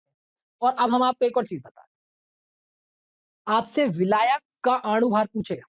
क्या पूछेगा? विलायक का अणुभार, बाकी सारी चीजें दे देगा। क्या पूछेगा? विलायक का अणुभार, तो निकाल लोगे विलायक का अणुभार, यहाँ कर लेना, और ये डेल को यहाँ, ठीक है, समझ में आया क्वथनांक का उन्नयन कैसे निकालेंगे। अब आगे बढ़ते हैं और इसका ग्राफ बता देते हैं, ठीक है, क्योंकि ग्राफ भी समझना जरूरी, ठीक है। अगर हम यहाँ पर इसका ग्राफ देखें, ये हमारे पास क्या हो जाएगा, यहाँ पर हम देखेंगे ताप, क्या होगा? ताप, और यहाँ पर वाष्प दाब, वाष्प दाब, ये हमारा वाष्प दाब होगा, ये हमारा ताप। जैसे जैसे हम वाष्प दाब बढ़ाएंगे, अब देखना कोई भी स्थिति में अगर हम बात करें, ये हमारा शुद्ध विलायक की स्थिति, शुद्ध विलायक कुछ स्थिति पे था, जैसे जैसे आपने वाष्प दाब बढ़ाते गए, ये वाष्प दाब बढ़ाते गए, वाष्प दाब बढ़ाते गए, ये जो स्थिति है ना, ये हमारी सौरमंडल दाब है। ये स्थिति क्या है बेटा? सौरमंडल मंडल दाब। पूरे सौरमंडल दाब क्या है? वायुमंडल दाब है। क्या है ये? बार-बार सौरमंडल निकल रहा है। वायुमंडल दाब है ये। क्या है बेटा? वायुमंडल दाब। अब जो हमारा शुद्ध विलायक जो था, वो एक एक तापमान पे जाके मिलेगा, एक वाष्प दाब, जब उसका जो वाष्प दाब है वो वायुमंडल दाब के बराबर हो जाएगा। उस स्थिति में जो हमारा तापमान आएगा उसको क्या बोलेंगे हम बेटा? टीवी। अब हमारा जो था वाष्प दाब हम मान लेते हैं, जो हमारे पास विलयन है, उसका वाष्प दाब कुछ यहाँ था और वो चालू हुआ, चालू हुआ, चालू हुआ, चालू हुआ, वायुमंडल दाब से जब वो मिला, तब उसका तापमान बढ़ गया। देखो, तापमान क्या आ गया? बढ़ गया। तो ये जो तापमान होगा, वो क्या हो जाएगा हमारा? T। और ये हमारा क्या निकल के आ जाएगा? डिफरेंस। ये डिफरेंस निकल के आ जाएगा, इसको बोलेंगे ग्राफ भी बना के आ जाना, अगर सीधा सिर्फ उनने 3-4 नंबर में ये पूछ ले क्वथनांक का उन्नयन। बोलो क्लियर हुआ? अब किसी भी चीज में क्वथनांक का उन्नयन एक भी चीज नहीं बची है जो आपने छोड़ी हो, सब कुछ पढ़ लिया क्वथनांक का उन्नयन। फॉर्मूला, डायग्राम, रही बात क्वेश्चन की वो भी हम करा देंगे आखिरी में। तो अब इससे प्रश्न आए तो नहीं छूटना चाहिए किसी भी कीमत पे, ठीक है? हमारी भी मेहनत लगी है, आपकी भी पढ़ाई में मेहनत लगी है, तो इससे अगर प्रश्न आता है तो आप हमसे नहीं छूटेगा। अब जैसे अब हम आगे बढ़ेंगे बेटा, अब हमारे पास आएगा हिमांक का अवनमन। बहुत सीधी-सीधी बात है बिल्कुल। मतलब सीधी बात क्यों कह रहे हैं हम? क्योंकि हमने अभी बहुत सारा पढ़ लिया। किसके बारे में पढ़ लिया? क्वथनांक का अवनमन। अब जब हम फ्रीजिंग पॉइंट, इसको और क्या बोलते हैं बेटा? फ्रीजिंग पॉइंट डिप्रेशन या डिप्रेशन इन फ्रीजिंग पॉइंट। जो फ्रीजिंग पॉइंट है वो डिप्रेशन में चला गया। नहीं भैया, फ्रीजिंग पॉइंट कम हो गया। क्या हो गया? फ्रीजिंग पॉइंट कम हो गया। अब देखो इतना तो समझ में आने लगा होगा, कम हो गया मतलब किसका कम हो गया? किसका कम हो गया? सर विलियन का कम हो गया। क्योंकि हम जब बात कर रहे थे सबसे पहले हमने शुरुआत करी थी किससे बेटा? वेपर वाष्प दाब से शुरुआत करी थी। वाष्प दाब का अवनमन मतलब वाष्प दाब का अवनमन। अवनमन किसका हुआ था? किसमें कमी आई थी? अवनमन मतलब कमी। किसमें कमी आई थी बेटा? वाष्प दाब में कमी, विलयन में कमी आई थी। फिर हमने पढ़ा क्वथनांक का उन्नयन पढ़ा। फिर क्या हुआ था उसमें? विलयन में उन्नयन, बढ़ोतरी हुई थी। फिर हम आए हैं हिमांक का अवनमन, मतलब कि फ्रीजिंग पॉइंट में कमी आएगी। किसके फ्रीजिंग पॉइंट में कमी आएगी? हमारे विलयन के। लेकिन फ्रीजिंग पॉइंट कैसे पता करें? जैसे हमने बॉइलिंग पॉइंट पता किया था, क्वथनांक पता किया था, वैसे ही हम हिमांक पता करेंगे। हिमांक कैसे पता करेंगे बेटा? मान लो ये कोई एक वाष्प दाब है, ठीक है? ये स्थिति है। इस स्थिति में हमारा जो विलायक है, शुद्ध विलायक है, शुद्ध शुद्ध शुद्ध विलायक, शुद्ध विलायक का वाष्प दाब, वाष्प शुद्ध विलायक का वाष्प दाब है। अब वो नीचे नीचे नीचे नीचे नीचे कम करते जा रहे हो, कम करते करते एक ऐसी अवस्था आई, ठोस प्रवस्था। इस प्रवस्था पर, ठोस प्रवस्था का वाष्प दाब, इस अवस्था में क्या हुआ? जो हमारे मान लो पानी है, नीचे कम, हम जैसे जैसे जैसे जैसे उसका वाष्प दाब कम करते गए, कम करते गए, कम करते गए, कम करते गए, एक ऐसी स्थिति आई जहां पर वो जम गया और उस स्थिति में हमने बोल दिया कि भैया ये इसका फ्रीजिंग पॉइंट, ये इसका फ्रीजिंग पॉइंट है। तो क्या हुआ कि भैया शुद्ध विलायक जो था वो कम किया, कम किया, कम किया, फिर एक ऐसी स्थिति आई बेटा जहां पर वाष्प दाब बराबर हो गए। जहां से हमने चालू किया था और जो ठोस प्रवस्था थी वहां पर हमारा वाष्प दाब बराबर हो गया। उस स्थिति को हमने बोल दिया फ्रीजिंग पॉइंट। हिमांक का हिमांक का अवनमन तो अभी बताएंगे। उस स्थिति पे हमारे जो विलायक है उसका क्या निकल के आ गया? हिमांक निकल के आ गया। टीएफ को क्या बोल देंगे हम? विलायक, विलायक का अवनमन, अवनमन, ठीक है? विलायक का अवनमन। बस अब इसी चीज में हम क्या करेंगे? अब हम इसी चीज में मिला देंगे जो हमारा शुद्ध विलायक था, उसमें अब हम मिला देंगे बेटा ठोस, ठोस अवाष्प। अब तो समझ में आ गया होगा, अवाष्प, अवाष्पशील विलय। क्या मिला देंगे बेटा? अवाष्पशील विलय। और अब ये विलय जैसे ही मिल गया, अभी आपने जब देखा था तो भैया जब हम विलय मिला रहे थे तो वो नमक पानी को उबलने नहीं दे रहा था, लेकिन अब ये नमक तो चाहता ही है कि ये साला ऊपर ना जाए, नमक तो चाहता ही है कि पानी ऊपर ना जाए, लेकिन जैसे ही पानी नीचे जाएगा साथ देके कहेगा चल जल्दी फटाफट अपन नीचे चलते, ऊपर नहीं जाने देगा। लेकिन नीचे जाने में दुनिया फटाफट हाथ दे देती है, नीचे जा रहा है लो इसको और लात मारो साले को गिरा दो। लेकिन जैसे ही तुम ऊपर जाओगे 10 लोग खींचे, तो ऐसी स्थिति हो रही पानी की। वो जैसे ही नीचे जाना चाह रहा है, वो क्या कर रहा है, नमक उसको क्या है फटाक से फ्रीज कर दे रहा है। नमक क्या कर रहा है, जल्दी फ्रीज कर देता है। ठीक है, तो यहाँ पर हमारा हिमांक की वैल्यू, हिमांक की जो संख्या है वो कम हो जाएगी। कब कम होगी, जब हम उसमें क्या मिला देंगे, ठोस अवाष्पशील विलय मिला देंगे। क्या मिला देंगे, ठोस अवाष्पशील विलय मिला देंगे। ठीक है, मान लो यहाँ पर हमारा कोई शुद्ध विलायक रखा, क्या रखा है बेटा यहाँ पर हमारा कोई शुद्ध विलायक।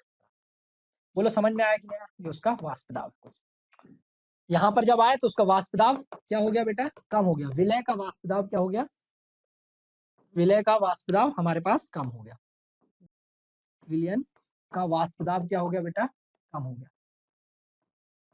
विलयन का वाष्प दाब क्या हो जाएगा, कम हो जाएगा। कुछ यहाँ से चालू करोगे विलयन का वाष्प दाब, तो यहाँ पे आके हमें मिल जाएगा TF। ये TF नॉट है, ये TF मिलेगा। इसको हम बोलेंगे विलयन, विलयन, विलयन का वाष्प दाब, विलयन का वाष्प। बोलो आया कि नहीं आया। तो इन दोनों के बीच में जो अंतर है वही क्या है हमारे पास, ये जो अंतर है, ये जो अंतर आ रहा है हमारे पास वही क्या है हमारा डेल TF। डेल TF वही क्या है, हिमांक का अवनमन। ज्यादा कौन है, ज्यादा हमारे पास TF नॉट है, माइनस TF हो जाएगा।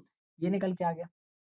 ठीक है, तो अब यहाँ पर हम आए इस पे, del TF equals to TF, वो क्या हो जाएगा, TF नॉट माइनस TF, क्योंकि हमारा जो शुद्ध विलायक था उसका बॉइलिंग, उसका फ्रीजिंग पॉइंट हिमांक जो है वो ज्यादा है, इससे हमारा जो विलयन है, विलयन के हिमांक। ठीक, स्थिति फिर वही है कि जो हमारा हिमांक का अवनमन है वो निर्भर कर रहा है किस पर बेटा, वो निर्भर कर रहा है मूलतता पर, नमक पर निर्भर कर रहा है। अब वो नमक पर निर्भर कर रहा है, इसका मतलब क्या हुआ, देखो इधर से एक और चीज समझ में आएगी आपको। कभी कभी आइसक्रीम वालों के पास वो जो छोटी छोटी वो अपने जो लेके जाते हैं, उनकी वो आइसक्रीम पिघलती क्यों नहीं है, क्योंकि बेटा वो जो अंदर रखते हैं ना उसमें वो पानी के साथ नमक मिला रहता है और उसको फ्रीज कर देते हैं, उसको ठंडा कर देते हैं। अब वो जब नमक और पानी जब मिलके ठंडा होता है तो नमक इसको ऊपर तो आने नहीं दे रहा, टेम्परेचर बढ़ने नहीं दे रहा, तो उसको फ्रीज करके रखा है।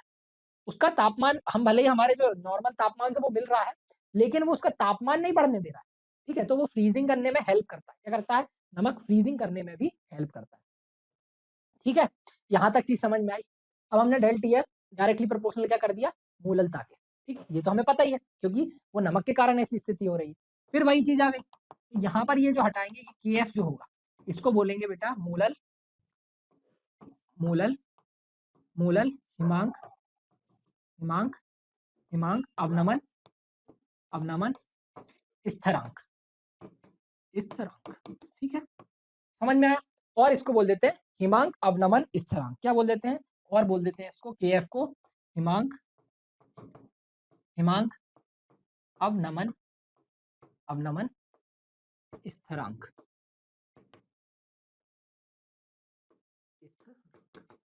समझ में आया।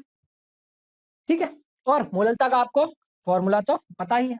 M क्या हो जाएगा हमारा यहाँ पर, देखो यहाँ लिख, M हो जाएगा KF, KF विलय, विलय, विलय का भार, विलय का भार, विलय का भार, विलायक, विलायक का अणुभार, अणुभार, और गुणा कर देते हैं किससे, ऊपर तो 1000 से कर ही देते हैं। ये हमारा इसका काय का विलायक क्या क्या आ जाएगा बेटा, यहाँ पर विलायक का भार आ जाएगा, विलायक का भार आ जाएगा। ठीक है, विलायक का भार इन, ठीक समझ में आया। और हमसे पूछेगा क्या बेटा, विलायक का भार क्या दे देगा हमको, ये सब चीजें दे देगा यहाँ पर, T डेल T हिमांक का अवनमन। बोलो समझ में आया, ये फॉर्मूला समझ में आया कि नहीं आया। स्टार बना के ये सब फॉर्मूले अलग से एक कॉपी पे लिख लिया करो। ठीक है, ताकि फॉर्मूले तो याद रहेंगे तो डेराइव तो आप कर ही लोगे, निकाल तो आप उसको लोगे।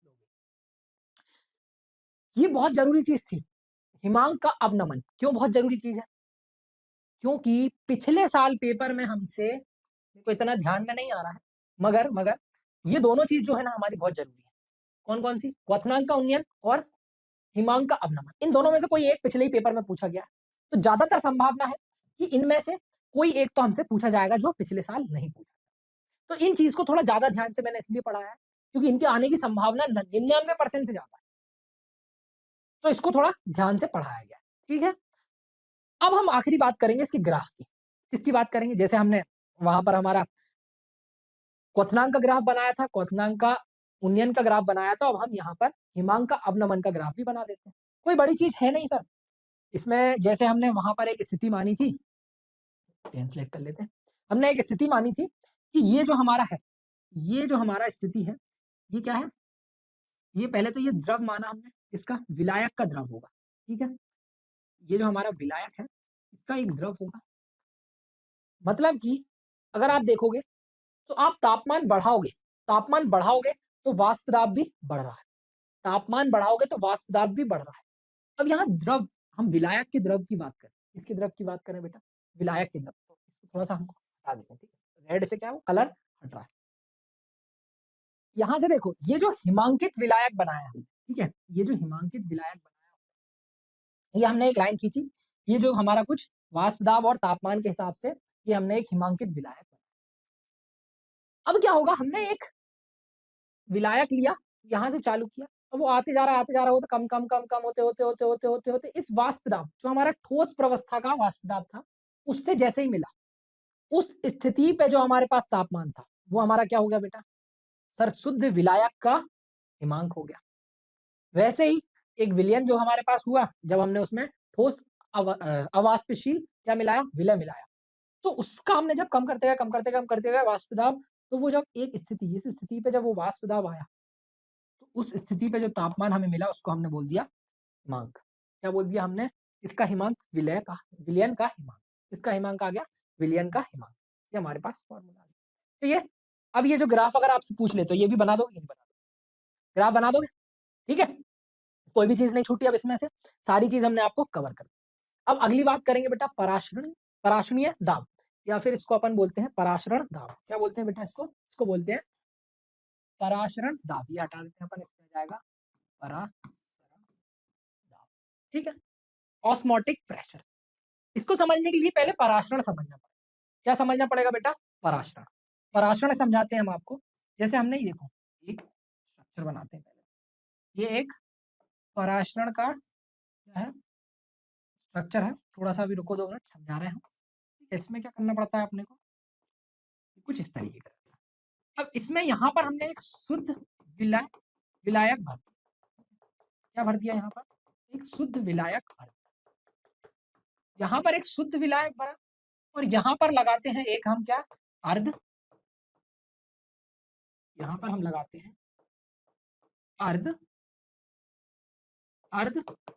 परागम्य झिल्ली, ठीक है? इसको एसपीएम भी बोलते हैं, झिल्ली। अभी हम बताएंगे क्या काम करती है, ठीक है? उसके बाद यहाँ पर हमने भर दिया बेटा विलयन। यहाँ पर हमने भर दिया जो, जिसमें विलायक और विलय दोनों चीज है। ये क्या हो गया? विलयन, ठीक है? समझ में आया? ये हो जाएगा। बोलो, आया समझ में यहाँ तक?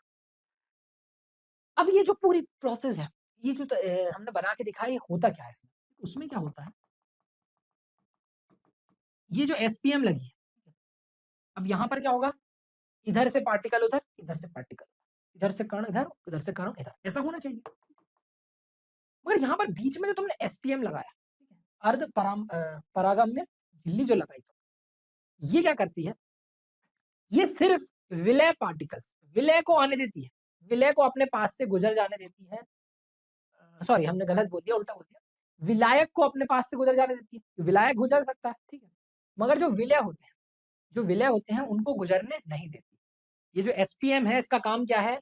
जो हमारे पास विलय है, उनको पास में से गुजरने नहीं देगी झिल्ली, उनको रोक देगी, लेकिन जो विलायक है, उसको यहाँ से वहां हो जाने देगी। मगर इसमें एक बड़ी चीज होती है। क्या बड़ी चीज होती है? कि भैया इधर से उधर और इधर से उधर जाने में सिर्फ एक ही चीज हो सकती है, इधर से उधर या इधर से इधर। वो किस पे निर्भर करती है? वो निर्भर करती है बेटा ज्यादा विलायक पे। जहां ज्यादा विलायक होगा और कम विलय होगा, उधर से विलायक जाएगा किधर पे? इधर पे जाएगा विलयन की तरफ। यहाँ पर क्या होगा बेटा? यहाँ पर कम विलायक होगा, यहाँ पर क्या होगा? कम विलायक होगा और ज्यादा विलय होगा, ठीक है? यहाँ से विलायक जाएगा। इस प्रक्रिया को हम क्या बोलते हैं? इस प्रक्रिया को पराशरण। अब लेकिन पूरा पानी यहीं आ जाएगा तो ये तो बाहर भाग जाएगा। भाग जाएगा कि नहीं भाग जाएगा? फिर क्या करें? सर अब हम इसको रोके कैसे? प्रेशर लगा दो, दाब लगा दो। दाब लगा देते हैं भाई। यहाँ से हमने दाब लगाना चालू किया।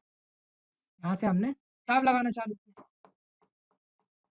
यहाँ से दाब लगाते चालू किए, यहाँ से ये उल्टी होने चालू, यहाँ से ये वापस इसको रोकना चालू कर दिया। दाब लगाओगे तो ये यहाँ से अपना जो विलायक आ रहा था उसको रोकना चालू कर देगी। क्या कर देगी? यहाँ से विलायक को रोकना चालू कर देगी। अब जब विलायक रुकेगा तो कितना रुकेगा? है ना? गुणधर्म की हमने जब बात की थी, जब हमने यही बताया था कि भैया कितना रुकेगा, मतलब कितने पे बात होगी। कौन सा रुकेगा से मतलब कितना रुकेगा। यहाँ पे कितना हम दबाव लगा रहे हैं तो कितना रुक रहा है ये चीज पता करनी है। तो सीधी सी बात आ गई भैया, ये क्या है हमारा दाब को इस तरीके से बताते हैं। पराशरण जो दाब होता है उसको इस तरीके से दिखाते हैं। इसका मतलब ये हो गया कि पराशरण दाब कितना कितना दबाव लगाएंगे तो कितना कितना विलायक रुकेगा, वो निर्भर करेगा इसकी सांद्रता पे। किस पे निर्भर करेगा बेटा? इसकी सांद्रता पे। इसकी सांद्रता पे और इसके तापमान पे। सांद्रता को 30 से दिखाएंगे और इसकी तापमान पे, क्योंकि तापमान पे भी तो निर्भर करेंगे ना भैया पार्टिकल कितना जाएगा इसमें से गुजरेगा और कितना नहीं। किस किस पे निर्भर किया बेटा? इसकी सांद्रता पे और इसके तापमान पे। इन दोनों को हम जब बना लेंगे तो ये क्या हो जाएगा? तापमान और सांद्रता। ठीक है, लेकिन अब ये हम जो सामान्यता दिखा रहा है इसको हटाएंगे तो क्या बनाएगा? पाई आर सी टी। और ये जो आर है ये क्या है? ये हमारे पास गैस का, ये गैस का स्थिरांक। ठीक है, ठीक है। तो यहां से हमें क्या मिल गया बेटा? यहां से हमको मिल गया पराशरण दाब। क्या मिल गया? पराशरण दाब, इसको बोलते हैं सी आर टी। क्या बोलते हैं? C R T. क्या बोलते हैं? Pi equals to C R T, इसको बोल सकते हो। क्या होता है ये? पराशरण दाब। अब इसके क्वेश्चन कराएंगे तब और समझाएंगे। समझाएंगे मतलब इसके क्वेश्चन कराते हुए ही ये चीज आपसे पूछी जा सकती है। इस तरीके से तो कम है कि आपसे पूछा जाए। ठीक है, यहां तक चीज समझ में आई कि नहीं आई हमें? यहाँ पर बोल रहा है अर्धपरागम में झिल्ली के माध्यम से विलायक के प्रवाह को रोकने के लिए विलयन पर जो अतिरिक्त दबाव लगाना चाहिए उसे पराशरण दाब कहलाता है। वो पराशरण दाब कहते हैं। ठीक है, कहलाता क्या है? कहते हैं। समझ में आया? ये आपका ऑस्मोटिक प्रेशर पराशरण दाब आपको समझ में आया कि नहीं? अभी भी कोई दिक्कत है तो जब हम और क्वेश्चन कराएंगे अब इसके बाद अपन चालू क्या करेंगे बेटा? प्रश्न। जब हम प्रश्न कराना आपको चालू करेंगे तब ये चीज और क्लियर होते जाएगी। चालू करें सबसे पहले अपन बेटा आगे बढ़ते हैं। पहला प्रश्न लेते हैं अपना, ये यहाँ पर ये फॉर्मूला वगैरह है, देख लेना। ठीक, पहला प्रश्न बेटा हमारा आएगा यहाँ पर सही विकल्प चुनिए। ठीक है, कुछ सही विकल्प चुनिए करेंगे, कुछ रिक्त स्थान करेंगे, फिर उसके बाद हम न्यूमेरिकल प्रश्न पे आएंगे। तो सबसे पहले हमसे बोल रहा है बेटा पहला प्रश्न, किस शब्द से घोल के कणों की रैंडम गति का वर्णन होता है? ऐसा कौन सा घोल है भैया जिसमें हम हमारा जो विलयन है उसकी गति, उसकी जो रैंडम गति है उसका वर्णन करते हैं? ए दिया हुआ है पराशरण, ऑस्मोसिस, विसरण, डिफ्यूजन, संयंत्रता, विस्कोसिटी और पृष्ठ तनाव, सरफेस टेंशन। इन चार में से हमको आंसर देना। तो बहुत आसान सी चीज है यार भाई। क्या होता है भैया? एक कोई ऐसा सॉल्यूशन जिससे हम उसकी गति बता सकते हैं। कौन सा सॉल्यूशन है? डिफ्यूजन ही होता है ना एक। क्या होता है बेटा? डिफ्यूजन ही होता है ना एक, विसरण है ना, डिफ्यूजन विसरण। एक ऐसा विसरण, एक ऐसा घोल होता है जिसमें हम क्या करते हैं बेटा? जिसमें उसकी गति, रैंडम गति के बारे में उसका वर्णन करते हैं। और सीधी भाषा में हम कहें तो विसरण क्या होता है भाई? कोई भी ऐसी चीज जिसके एटम, आयन और पार्टिकल क्या कर रहे हो? मूवमेंट दे रहा हो। ठीक है, मूव कर रहे हो, यहाँ वहां घूम रहे हो, उनको क्या बोलते हैं बेटा? विसरण बोला जाता है। ठीक है, तो क्या लगा दोगे? बी, विसरण उत्तर लगाया होगा। बढ़िया। अब अगला प्रश्न दिया हुआ है, एक दिए गए तापमान पर अपने द्रव के साथ संतुलन, एक दिए गए तापमान पर, किसी दिए गए तापमान पर द्रव के साथ संतुलन में वाष्प द्वारा लगाया गया दबाव कहलाता है। अब वाष्प दाब जब दबाव लगाएंगे हम वेपरों के द्वारा, वाष्प यानी कि वेपर बोल लो, या फिर वाष्प हम बता दें, ठीक है। इनको क्या बोला जाएगा, अगर किसी वाष्प द्वारा, ठीक है, किसी विलयन में अगर क्या लगा रहा है, दबाव लगाया जा रहा है, ठीक है, ये हमारा कोई विलयन है, इसको पैक कर दिया। इन वाष्प द्वारा क्या लगाया जा रहा है, दबाव लगाया जा रहा है, इसको क्या बोला जाएगा सर, वाष्प दाब। इसको क्या बोला जाएगा, वाष्प दाब बोला जाएगा। बहुत आसान चीज है, ठीक है, इसमें कोई समझाने लायक चीज है क्या, पहले ही समझा दिया सर आपने ये सब, ठीक है, बढ़िया। अब आगे आते हैं अपन, अगला दिया हुआ घोल में सांद्रता व्यक्त करने के लिए किस इकाई का उपयोग किया जाता है। भैया घोल में अगर हमें क्या देखना है, सांद्रता देखना है, ठीक है, कंसंट्रेशन, सांद्रता अगर हमें देखना है तो क्या देखते हैं भैया, मोलरता देखते हैं। क्या देखते हैं, मोलरता देखते हैं। मोलरता को ही क्या बोला जाएगा, अपन सांद्रता बोले जाएगी, ठीक है, समझ आया, समझ में आया कि नहीं आया। क्या देखते हैं हम बेटा, मोलरता देखते हैं, ठीक। अगला प्रश्न दिया हुआ है हमारे पास, ये सब चीजें बहुत समझाने लायक है नहीं है, सीधे सीधे प्रश्न है, तो हम आपको बताते जा रहे हैं। विलयन की शब्दावली में अधिक मात्रा में मौजूद पदार्थ कहलाता है। किसी विलयन में ज्यादा मात्रा में कौन सा पदार्थ होता है, सर विलायक होता है। कौन होता है भाई, विलायक होता है। तो क्या लगा दोगे यहाँ पर, बी लगा दोगे। क्या लगा दोगे, बी उत्तर लगा दोगे। कोई ऐसा कोई भी विलयन में विलायक और विलय होते हैं। विलय वो होता है जो कम मात्रा में होता है, विलायक वो होता है जो ज्यादा मात्रा में होता है। विलयन की परिभाषा में ये पढ़ा था, ठीक, बढ़िया। अगला कह रहा है, तापमान घुलनशीलता को प्रभावित करता है क्योंकि यह बदलता है। कणों की गतिज ऊर्जा, कणों का द्रव्यमान। तापमान बढ़ाने से द्रव्यमान, मोलर मास फर्क थोड़ी पड़ेगा, पड़ेगा नहीं पड़ेगा। पात्र का आयतन, तापमान बढ़ाओगे तो क्या पानी और बढ़ जाएगा, वॉल्यूम बढ़ जाएगा, आयतन बढ़ेगा क्या, नहीं होगा। विलयन का रंग, तापमान बढ़ाओगे तो रंग बढ़ेगा क्या भैया, नहीं बढ़ेगा सर। कणों की गति बढ़ सकती बस, ठीक है। तापमान बढ़ाया तो जो पार्टिकल्स है, ठीक है, जैसे कि ये हमारे पास, यहाँ तुमने कोई भी पानी ले लिया, तुम तापमान देते हो, तापमान बर्तन रख दिया ऊपर से, बंद कर दिया, ठीक, कढ़ाई है ये हमारे पास, इसमें तुमने तापमान दिया, तापमान दिया, तापमान दिया, तापमान बढ़ते जाता है, पानी गुब्बारे छोड़ने लगता है, तो क्या होता है, गतिज ऊर्जा आ जाती है उसमें। क्या आ जाती है, कणों में गतिज ऊर्जा आ जाती है, ठीक। बहुत आसान सा प्रश्न है, और आसानी से कर सकते हो। थोड़ा सा ऐसे डेली लाइफ में भी सोच सकते हो कि पानी गर्म करते हैं, तापमान बढ़ाते जाते हैं, तो पानी गर्म होते जाता है, फिर वो उबलने लगता है, उसकी जो कण है वो गतिज ऊर्जा प्राप्त कर लेते हैं। अगला प्रश्न है बेटा, रिक्त स्थान। 5 रिक्त स्थान है, फटाफट आंसर बताएंगे और समझाएंगे क्या है। एक डैश विलियन, एक खालिस्तान विलियन में पूरे विलियन में विलय की सांद्रता समान होती है भाई। पूरे विलियन में हमारे पास जो पूरा विलियन है, ऐसी कौन सी स्थिति होती है जहां पर हमारे पास विलयन में विलय की सांद्रता बराबर होती है, समान होती है। भाई ऐसा कौन सा विलयन है जिसमें जिसमें विलय की सांद्रता समान होगी। ऐसा कौन सा विलयन है भाई जिसमें विलय की जो विलय है उसकी सांद्रता समान रहे। सर ऐसा विलय हमारे पास समांग होगा। कौन होगा भैया, समांग होगा। इसमें क्या होगा, पूरी तरीके से घुल जाएगा हमारा विलय, जो भी हमने विलय विलायक में मिलाया होगा। जैसे कि सर नमक डाल दिया पानी में, पूरी तरीके से घुल जाता है। ऐसा तो है नहीं नमक यहाँ आके बैठ जाएगा। शक्कर और पानी मिलाया तो भी पूरी पूरी जगह बराबर तरीके से क्या होगा, घुल जाता है, ठीक है। ऐसे घुले हुए जो विलयन होते हैं उनको बोला जाता है समांग विलयन, ठीक है, समझ आए। अगला प्रश्न बोल रहा है, द्रव से गैस अवस्था में परिवर्तन की प्रक्रिया खालिस्तान कहलाती है। अब भैया जब कोई भी द्रव है, जैसे हमारे पास पानी है, ठीक है, पानी को गर्म किया, गर्म किया, इतना गर्म कर दिया कि वो कहाँ काय में बदल गया, गैस में बदल गया। काय में बदल गया बेटा, गैस में बदल गया। तो इस पूरी प्रक्रिया को क्या बोला जाता है, वाष्पीकरण, ठीक है।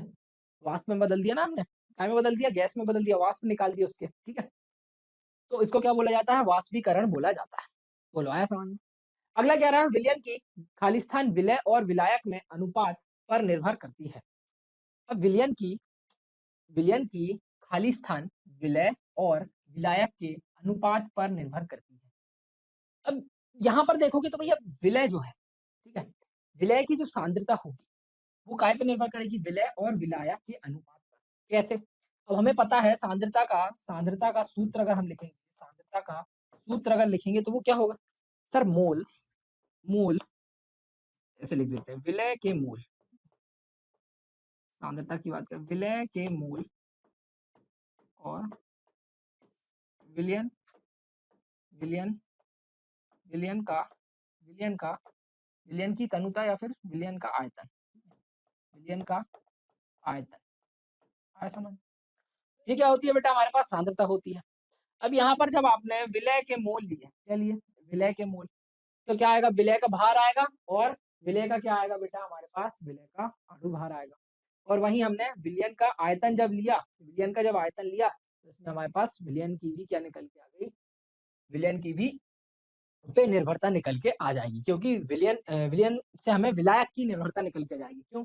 क्योंकि विलय और विलायक को मिलाते हैं तभी तो हमारे पास विलयन बनता है। इसलिए यहाँ पर क्या लिखा हमने, सांद्रता लिखी। ठीक, अगला प्रश्न है, एक निश्चित मात्रा के विलायक में विलय की मात्रा बढ़ाने पर विलयन की डैश बढ़ती है। ठीक है, एक निश्चित मात्रा में मात्रा के विलायक है, ठीक है, ये हमारा एक निश्चित मात्रा का विलायक लिया हुआ। अब इसमें क्या कर रहे हो तुम, विलय की मात्रा बढ़ा रहे हो। देखो विलय की मात्रा बढ़ाओगे तो क्या बढ़ेगा, विलयन की सांद्रता बढ़ेगी, क्योंकि उसके मोल बढ़ते जाएंगे। समझ आया? अब अणु भार तो सेम रहेगा, बस उसका तुम अगर भार बढ़ाते जाओगे विलय का तो क्या होगा, तुम्हारे मोल बढ़ जाएंगे, मोल बढ़ जाएंगे तो सांद्रता बढ़ जाएगी। ठीक, अगला कह रहा है, विलायक की तुलना में बहुत कम विलय वाले विलयन को डैश विलयन कहते हैं। अब देखो यहाँ पर हम समझाते हैं, विलायक की तुलना में, इसकी तुलना में बेटा, विलायक की तुलना में बहुत कम विलय मिला हो किसी विलयन में तो उसको क्या कहोगे सर, तनु विलयन कहते हैं। क्या कहते हैं बेटा, तनु विलयन कहते हैं। क्यों कहते हैं तनु विलयन, भैया इसमें बहुत कम मात्रा में क्या मिला होता है, विलय मिला होता है। क्या मिला होता है, विलय मिला होता है। और तनु को डाइल्यूटेड भी कहा जाता है। ठीक है, डाइल्यूटेड भी कहा जाता है। ठीक, आया समझ में? ये कुछ हमारे पास क्या थे बेटा, हमारे एमसीक्यू थे। ठीक है, ये हमारे वस्तुनिष्ठ प्रश्न थे।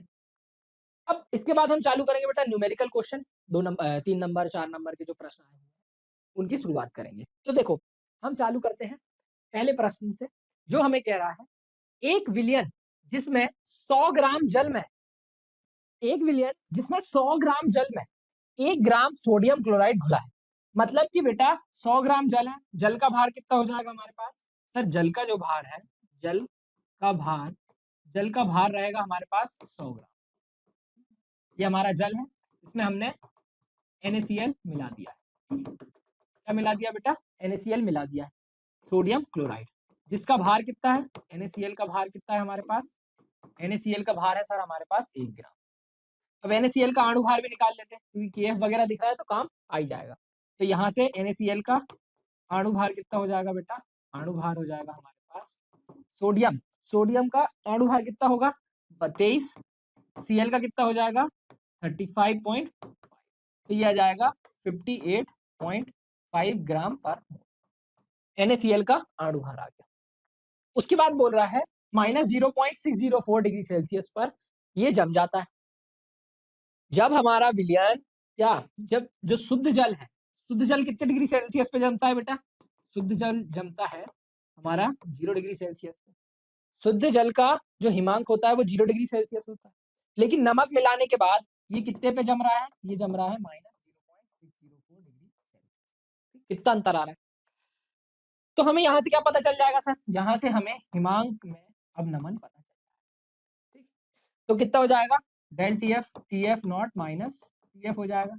TF नॉट कितना है 0 degree Celsius, 0 degree Celsius minus 0.604 degree Celsius.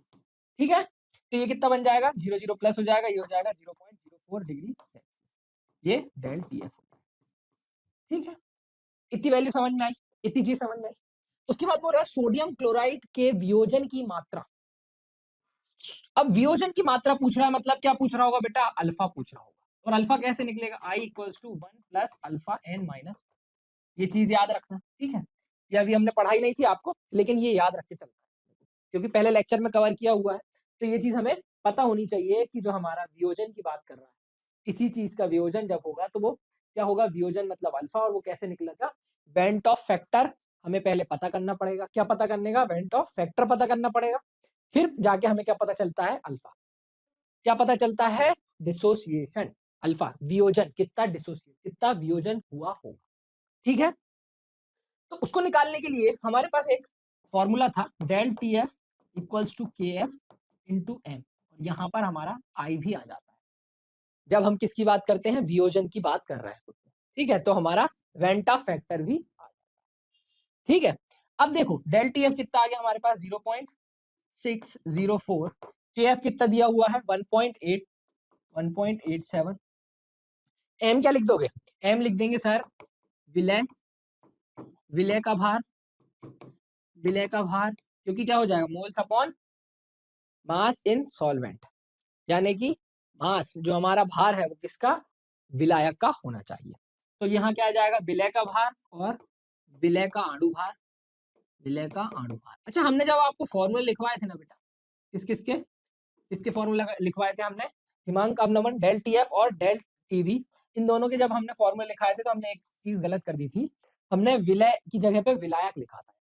ठीक है, तो वो पीछे जाके आप इसको सही कर लेना, वो विलय की जगह क्या आएगा बेटा, विलायक आएगा। क्या आएगा यहाँ पर, सॉरी विलायक की जगह पे विलय आएगा, विलायक की जगह पे क्या आएगा, विलय आएगा।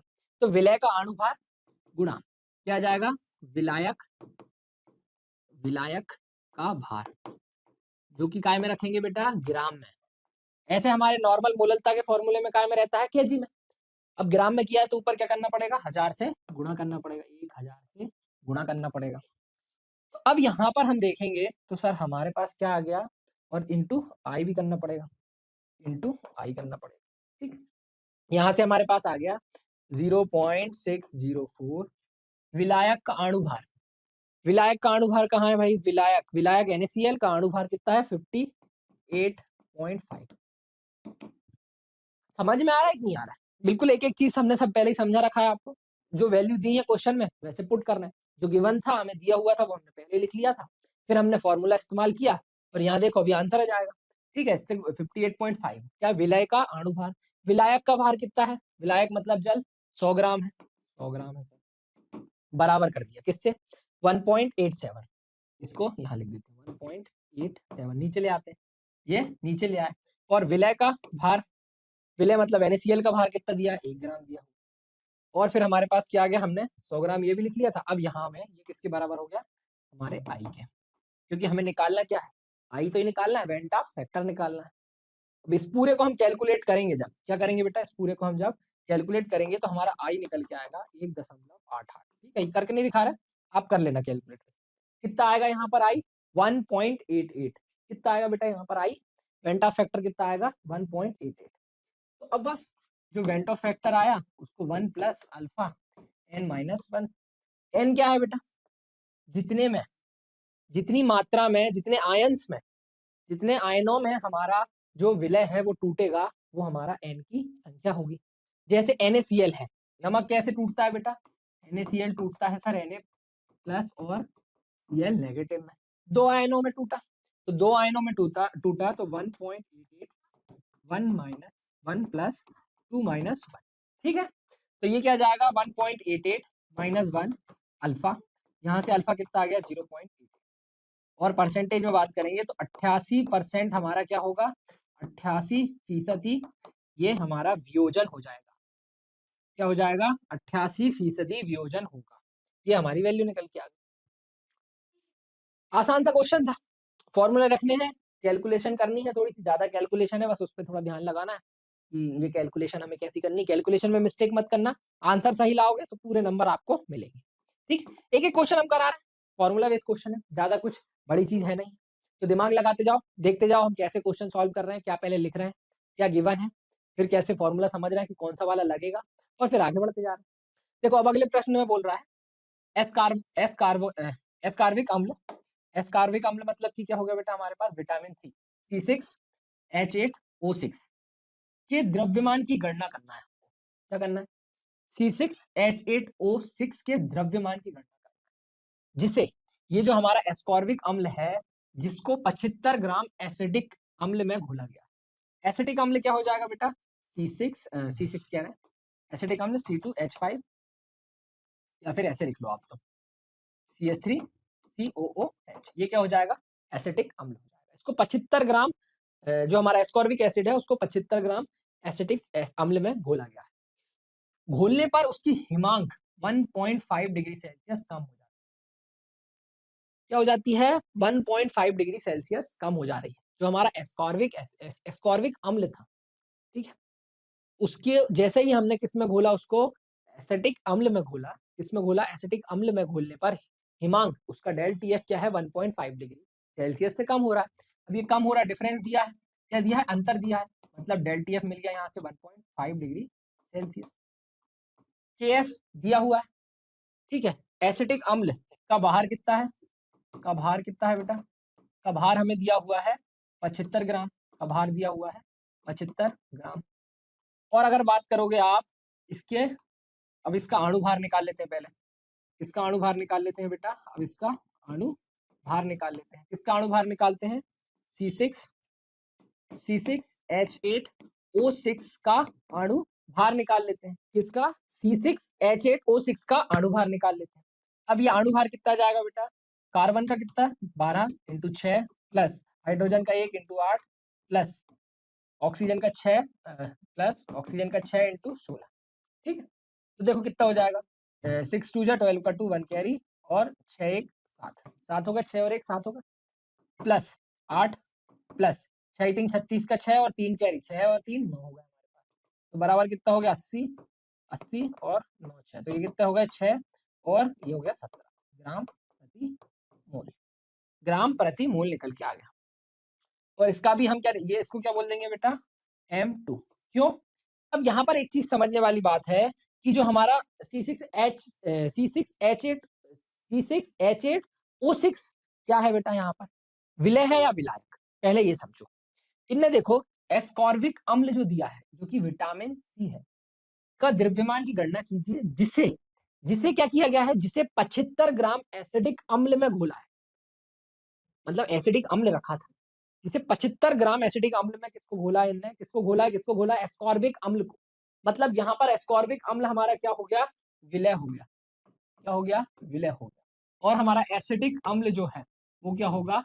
विलायक होगा सर, विलायक होगा। ठीक है, तो यहाँ से क्या पता चला? M2 हम मान लेते हैं विलय को, और M1 जो है हमारा उसको विलायक मान लेते हैं। M1 कितना आ जाएगा फिर? M1 मतलब कि CH3COOH, एसिटिक अम्ल। उसका भार निकाल लेते हैं भाई, अणु भार निकालेंगे।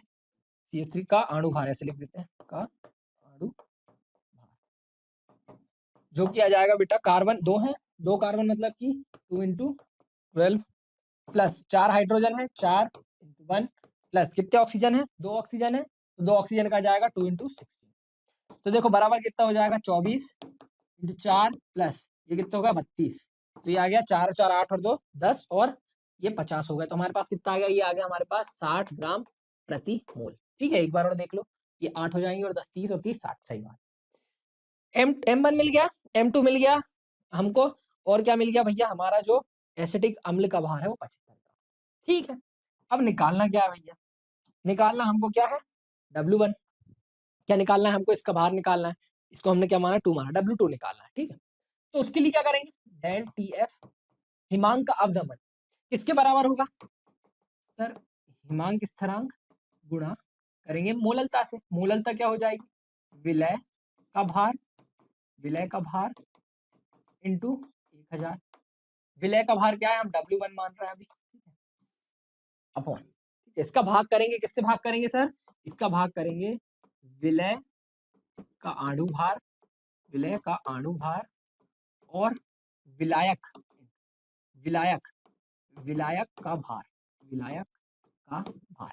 ये विलय का अणु भार क्या है बेटा? विलय का अणु भार हमने माना हुआ है, विलय ये है M2 माना हुआ है, ये M2 हो जाएगा। विलायक का भार, विलायक का भार कितना माना? ग्राम में। विलायक का भार कहाँ है? विलायक का भार हम यहाँ पर W2 मान लेते हैं। ठीक है, W1 मान लेते हैं। क्या मान लेते हैं? W1 मान लेते हैं। ठीक है, ग्राम में आएगा। देखो डेल TF कितना दिया हुआ है? डेल TF देखोगे तो यहाँ पर हमें 1.5। समझ में आ रहा है? कुछ भी नहीं, सिंपल सीधा सीधा फॉर्मूला दिया हुआ है, याद है, सीधी सीधी चीजें दी हुई है, कहाँ क्या लगाना है आपको पता ही है। 1.5 हो जाएगा। KF कितना दिया हुआ है? 3.9। विलय का भार, विलय कहाँ है? विलय का भार हमें निकालना है सर, W1। बढ़िया, गुणा 1000 से कर देंगे बाई M2, विलय का अणु भार, विलय मतलब ये था, इसका अणु भार हमने निकाला था 176। कितना निकाला था? 176 ग्राम प्रति मोल। और विलायक का भार, विलायक का भार कितना दिया हुआ है? 75 ग्राम। कितना दिया हुआ है बेटा? 75 ग्राम दिया, ग्राम में ही लेना है। अब इसको पूरे को सॉल्व कर लेते हैं, तो ये W1 हमारा निकल के जाएगा। देखो ये 1.5 7 6 75, ये सारी वैल्यू यहाँ चली गई और ये दोनों चीजें नीचे आ गई। ये देखो 3.9 ये पॉइंट से पॉइंट कैंसिल हो गया, तो देखो कितना बन गया। यहाँ पर सर W1 आ गया हमारा 15 इंटू 1 7 6 75 बाई 3 9 इंटू 1000। ठीक, अब इसको जब सॉल्व करोगे तो आंसर निकल के आएगा बेटा आपका, जो तुम्हारा भार है वो निकल के आएगा 5.06 के आसपास निकल के आ जाएगा। अब इसको पूरा निकालोगे तो आपको मिल जाएगा 5.06 ग्राम भी लिख दोगे तो चल जाए। ठीक है, तो समझ में आया, प्रश्न समझ में आया कि नहीं है? बेसिकली हमको कैलकुलेशन अच्छे से करनी है, क्योंकि वही चीज जो है वो मेन है। फॉर्मूला लगाना हमें आता है, भार तो ये सब चीजें अणु भार वगैरह तो हम निकाल, तो जो फॉर्मूला लगाने के बाद वो कैलकुलेशन है, उसमें गलती से भी गलती नहीं करके आनी। ठीक है, चलो इसी बात पे अगले प्रश्न की तरफ आते हैं। ये समझ में आ रही है, कंसेप्ट इतना अच्छे से समझ लिया बेटा अपन ने कि हमको अब प्रश्न आसान लग रहे हैं, क्योंकि हमने कंसेप्ट बिल्कुल दिमाग में घुसा लिया। भाई इसको ऐसे घोलेंगे, इसको ऐसे मिलाएंगे, तब इसका तापमान बढ़ेगा, तब इसका तापमान कम होगा, इसमें हिमांक बढ़ेगा, इसका हिमांक का अवनमन होगा, किसका हिमांक या फिर किसका हमारा जो क्वथनांक है वो कम या ज्यादा होगा, वो सब चीजें हमने समझ ली है। तो हमारे लिए ये प्रश्न बहुत अब आसान हो गए। जैसे इस प्रश्न में देखो बोल रहा है H2 गैस का जल में हेनरी स्थिरांक कितना दिया हुआ है, 5.335 इंटू 7 इंटू 10⁻⁷ टॉर दिया हुआ है। तो यहाँ पर हम लिखेंगे बेटा KH क्या दिया, हेनरी स्थिरांक। H2 गैस का जल में हेनरी स्थिरांक मतलब कि हमारी जो H2 गैस है वो जल में घुल रही है, जल में आके घुलना चाह रही है। ठीक है, उसका हेनरी का स्थिरांक कितना है, वो है 5 इंटू 10⁻⁷, और ये क्या है, टॉर है। उसके बाद कह रहा है 2.298 केल्विन ताप पर इस गैस की जल में विलेयता की गणना करना है। क्या करना है, ताप पर, ये एक ताप दिया हुआ है, ठीक है, स्थिर तापमान रहता है जब हम हेनरी का नियम लगाते हैं, तो ये चीज हमें पता है। जब इस गैस हमें निकालना क्या है, जल में विलेयता, ये जो गैस है वो कितनी घुली होगी, मतलब कि क्या निकालना है हमें, जो H2 है इसके मोल्स निकालने। क्या निकालने हैं बेटा, मोल्स। क्या निकालने हैं, मोल निकालने। विलेयता की बात कर रहा है मतलब मोल निकालने। उसके बाद बोल रहा है यदि विलयन पर इसके आंशिक दाब, मतलब आंशिक दाब कितना, प्रेशर, इस पे जो प्रेशर लग रहा है वो 760 टॉर होगा। कितना प्रेशर होगा बेटा, 760 टॉर होगा। यह माना जाए कि विलयन और विलायक का मोल समान। क्या माना जाए, विलय और विलायक का मोल समान। सिंपल सीधी सी बात है। अब यहाँ पर आप देखोगे तो आपका क्या हो जाएगा, हेनरी का नियम लगेगा। यहाँ पर हम लगाएंगे हेनरी का नियम, हेनरी का नियम। यहाँ पर क्या लगाएंगे बेटा, हेनरी का नियम। और हेनरी का नियम क्या कहता है, जितना प्रेशर लगाओगे उतनी गैस खुलेगी, जितना प्रेशर लगाओगे, जितना दाब लगाओगे उतनी गैस खुलेगी। और इसको हटाते हैं KH से, इंटू X। प्रेशर कितना लगाया, 760। KH कितना है, KH है sir 5.35 into 10⁻⁷ into X। X क्या लिखोगे, मोल हमको लिखने हैं किसका, ये किसका है बेटा, गैस का, H2। मोल अंश, जो मोल अंश है वो किसके हैं, हाइड्रोजन गैस के। अब मोल अंश अगर हमारे पास हाइड्रोजन गैस के हैं तो क्या लिखेंगे, NH2 upon NH2 plus NH2। ठीक है, अब जब हम यहाँ पर क्या कह रहे हैं, यह माना जाए कि विलयन और विलायक का मोल समान है, तो इसका मतलब यह माना जाए कि बेटा जो हमारे पास सॉल्यूशन है, ठीक है, और विलायक है, इनके मोल समान है। मतलब कि जो विलायक है उसकी मात्रा जितनी थी, विलयन में थोड़ा बहुत ही आपने विलय मिलाया है, ज्यादा मात्रा में विलय नहीं मिलाया गया है, इसलिए उनके मोल को समान माना गया।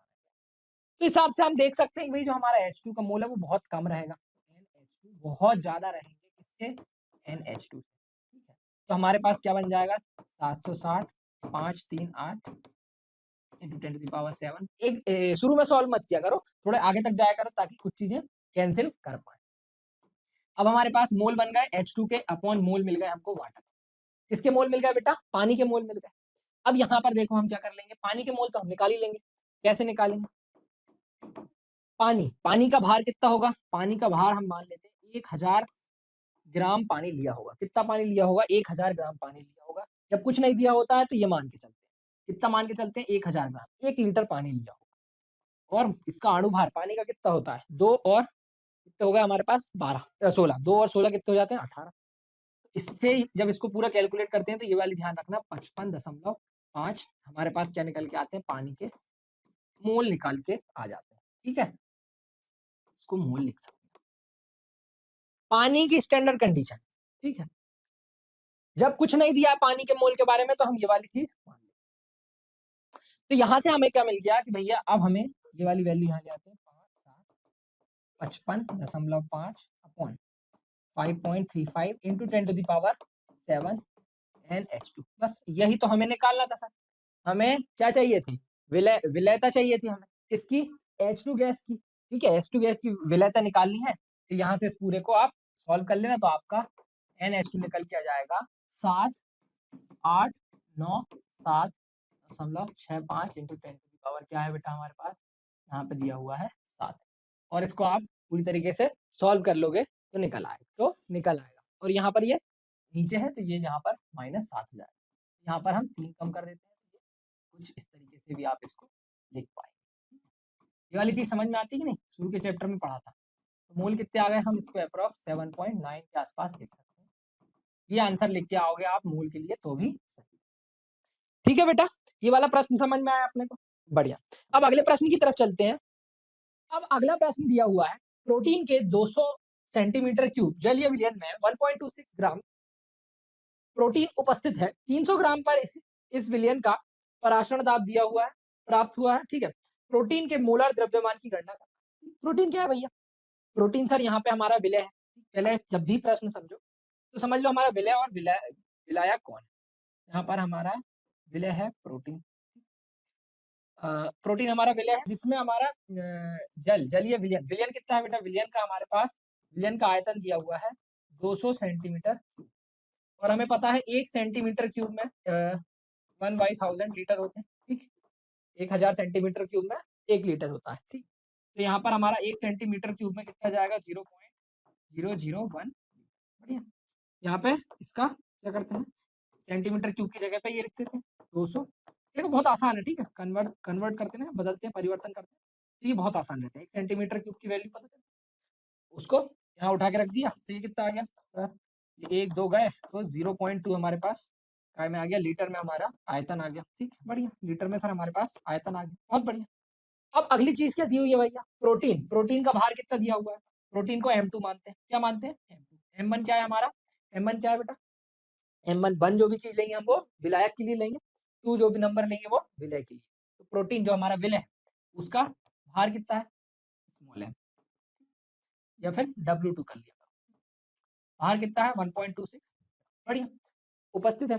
300 ग्राम का तापमान दिया हुआ है। तापमान हमारे पास 300 ग्राम कह रहे हैं, 300 केल्विन का। ठीक है, 300 केल्विन का। बढ़िया, बहुत बढ़िया। पर इस विलयन का पराशरण दाब पाई से दिखाते हैं। पराशरण दाब कितना दिया है? 2.57 इंटू 10⁻³ बहुत बढ़िया। उसके बाद देखो अब क्या बोल रहा है? प्रोटीन के मोलार द्रव्यमान की गणना कीजिए।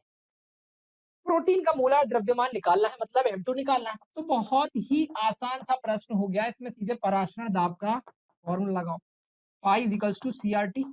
ठीक है, C क्या है? हमारी सांद्रता। सांद्रता क्या होगी? हमारे मोल बाई वॉल्यूम और RT। यहाँ पर 3 दिया हुआ, बस R बचा है। R कौन सा लोगे बेटा? लीटर में क्या ले रहा हो? हमारा आयतन ले रहा हो। और हमारा जो दबाव है वो काय में ले रहा हो? बार में ले रहा हो। तो हमें R की वैल्यू लेनी पड़ेगी 0.083 लीटर बार मोल इनवर्स और केल्विन इनवर्स। ठीक, समझ आ? ये R की संख्या इस्तेमाल करनी पड़ेगी। बढ़िया। और यहाँ पर मोल क्या हो जाएंगे भैया? मोल हो जाएंगे W2/M2। मोल काय के लिए? विलय के मोल लिए। काय के मोल लिए बेटा? विलय के मोल लिए। तो यहाँ पर विलय का भार बाई विलय का अणु भार आ जाएगा। बहुत बढ़िया, समझ आया? एक एक चीज समझ आई कि नहीं है? इसको ऐसे लिख देंगे, पाई बराबर W2/M2 गुणा B इंटू आर इंटू, बहुत आसान। ठीक, अब यहाँ पर देखो, यहाँ पर सबकी क्या करते हैं भैया, जो जो हमारे पास लिखी हुई है गिवन चीजें दी हुई है उनको यहाँ पर रख देते हैं। देखो बहुत आसान हो जाएगा, हमें निकालना M2 है, M2 यहाँ लेगा, फिर हमारे पास बन गया W2। W2 की संख्या कितनी दी हुई है भैया, 1.26 ग्राम। 1.26, ठीक, आ रहा है कि नहीं आ रहा समझ में, बढ़िया। R कितना दिया हुआ है, 0.083, बहुत बढ़िया। टेम्परेचर, तापमान कितना दिया हुआ है, 300 केल्विन, बढ़िया। उसके बाद देखेंगे तो हम पाई, और पाई यहाँ नीचे ले आए थे, M2 वहाँ ले आए थे। तो पाई कितना दिया हुआ है, 2.57 इंटू 10⁻⁻3। उसके बाद हमारे पास आयतन, आयतन कितना दिया हुआ है, 0.2 दिया हुआ है। तो यहाँ से ये यहाँ ऊपर, उसके बाद ये 2 के बाद है, 2 के बाद है, हटा दिया, ठीक, ये ग्राम हटा देते हैं। अब देखो ध्यान से, अब देखेंगे हम ध्यान से, तो ये -3 है, ये -3 को ऊपर ले जाएंगे तो ये 10⁻3 हो जाएंगे। यहाँ से ये डेसिमल हटाएंगे तो यहाँ पर 10⁻3 हो जाएगा, ठीक, ये वाला हटा देते हैं। तो ये हमारे पास कुछ इस प्रकार हो जाएगा, बढ़िया। ये 3 गया, बहुत बढ़िया। अब ध्यान से देखेंगे तो हमारे पास कितना बच गया, 126। ये कैलकुलेशन आसान करने का तरीका है, बाई 2 इंटू 257। अब इसको हमको क्या करना है, सॉल्व करना है, ठीक। तो ये निकल के आ जाएगा बेटा हमारे पास, आप जब इसको पूरा सॉल्व करोगे 61.093, ठीक है, और हमारा भार है तो ये ग्राम प्रति मोल निकल के आएगा, ठीक है, ग्राम प्रति मोल निकल के आएगा।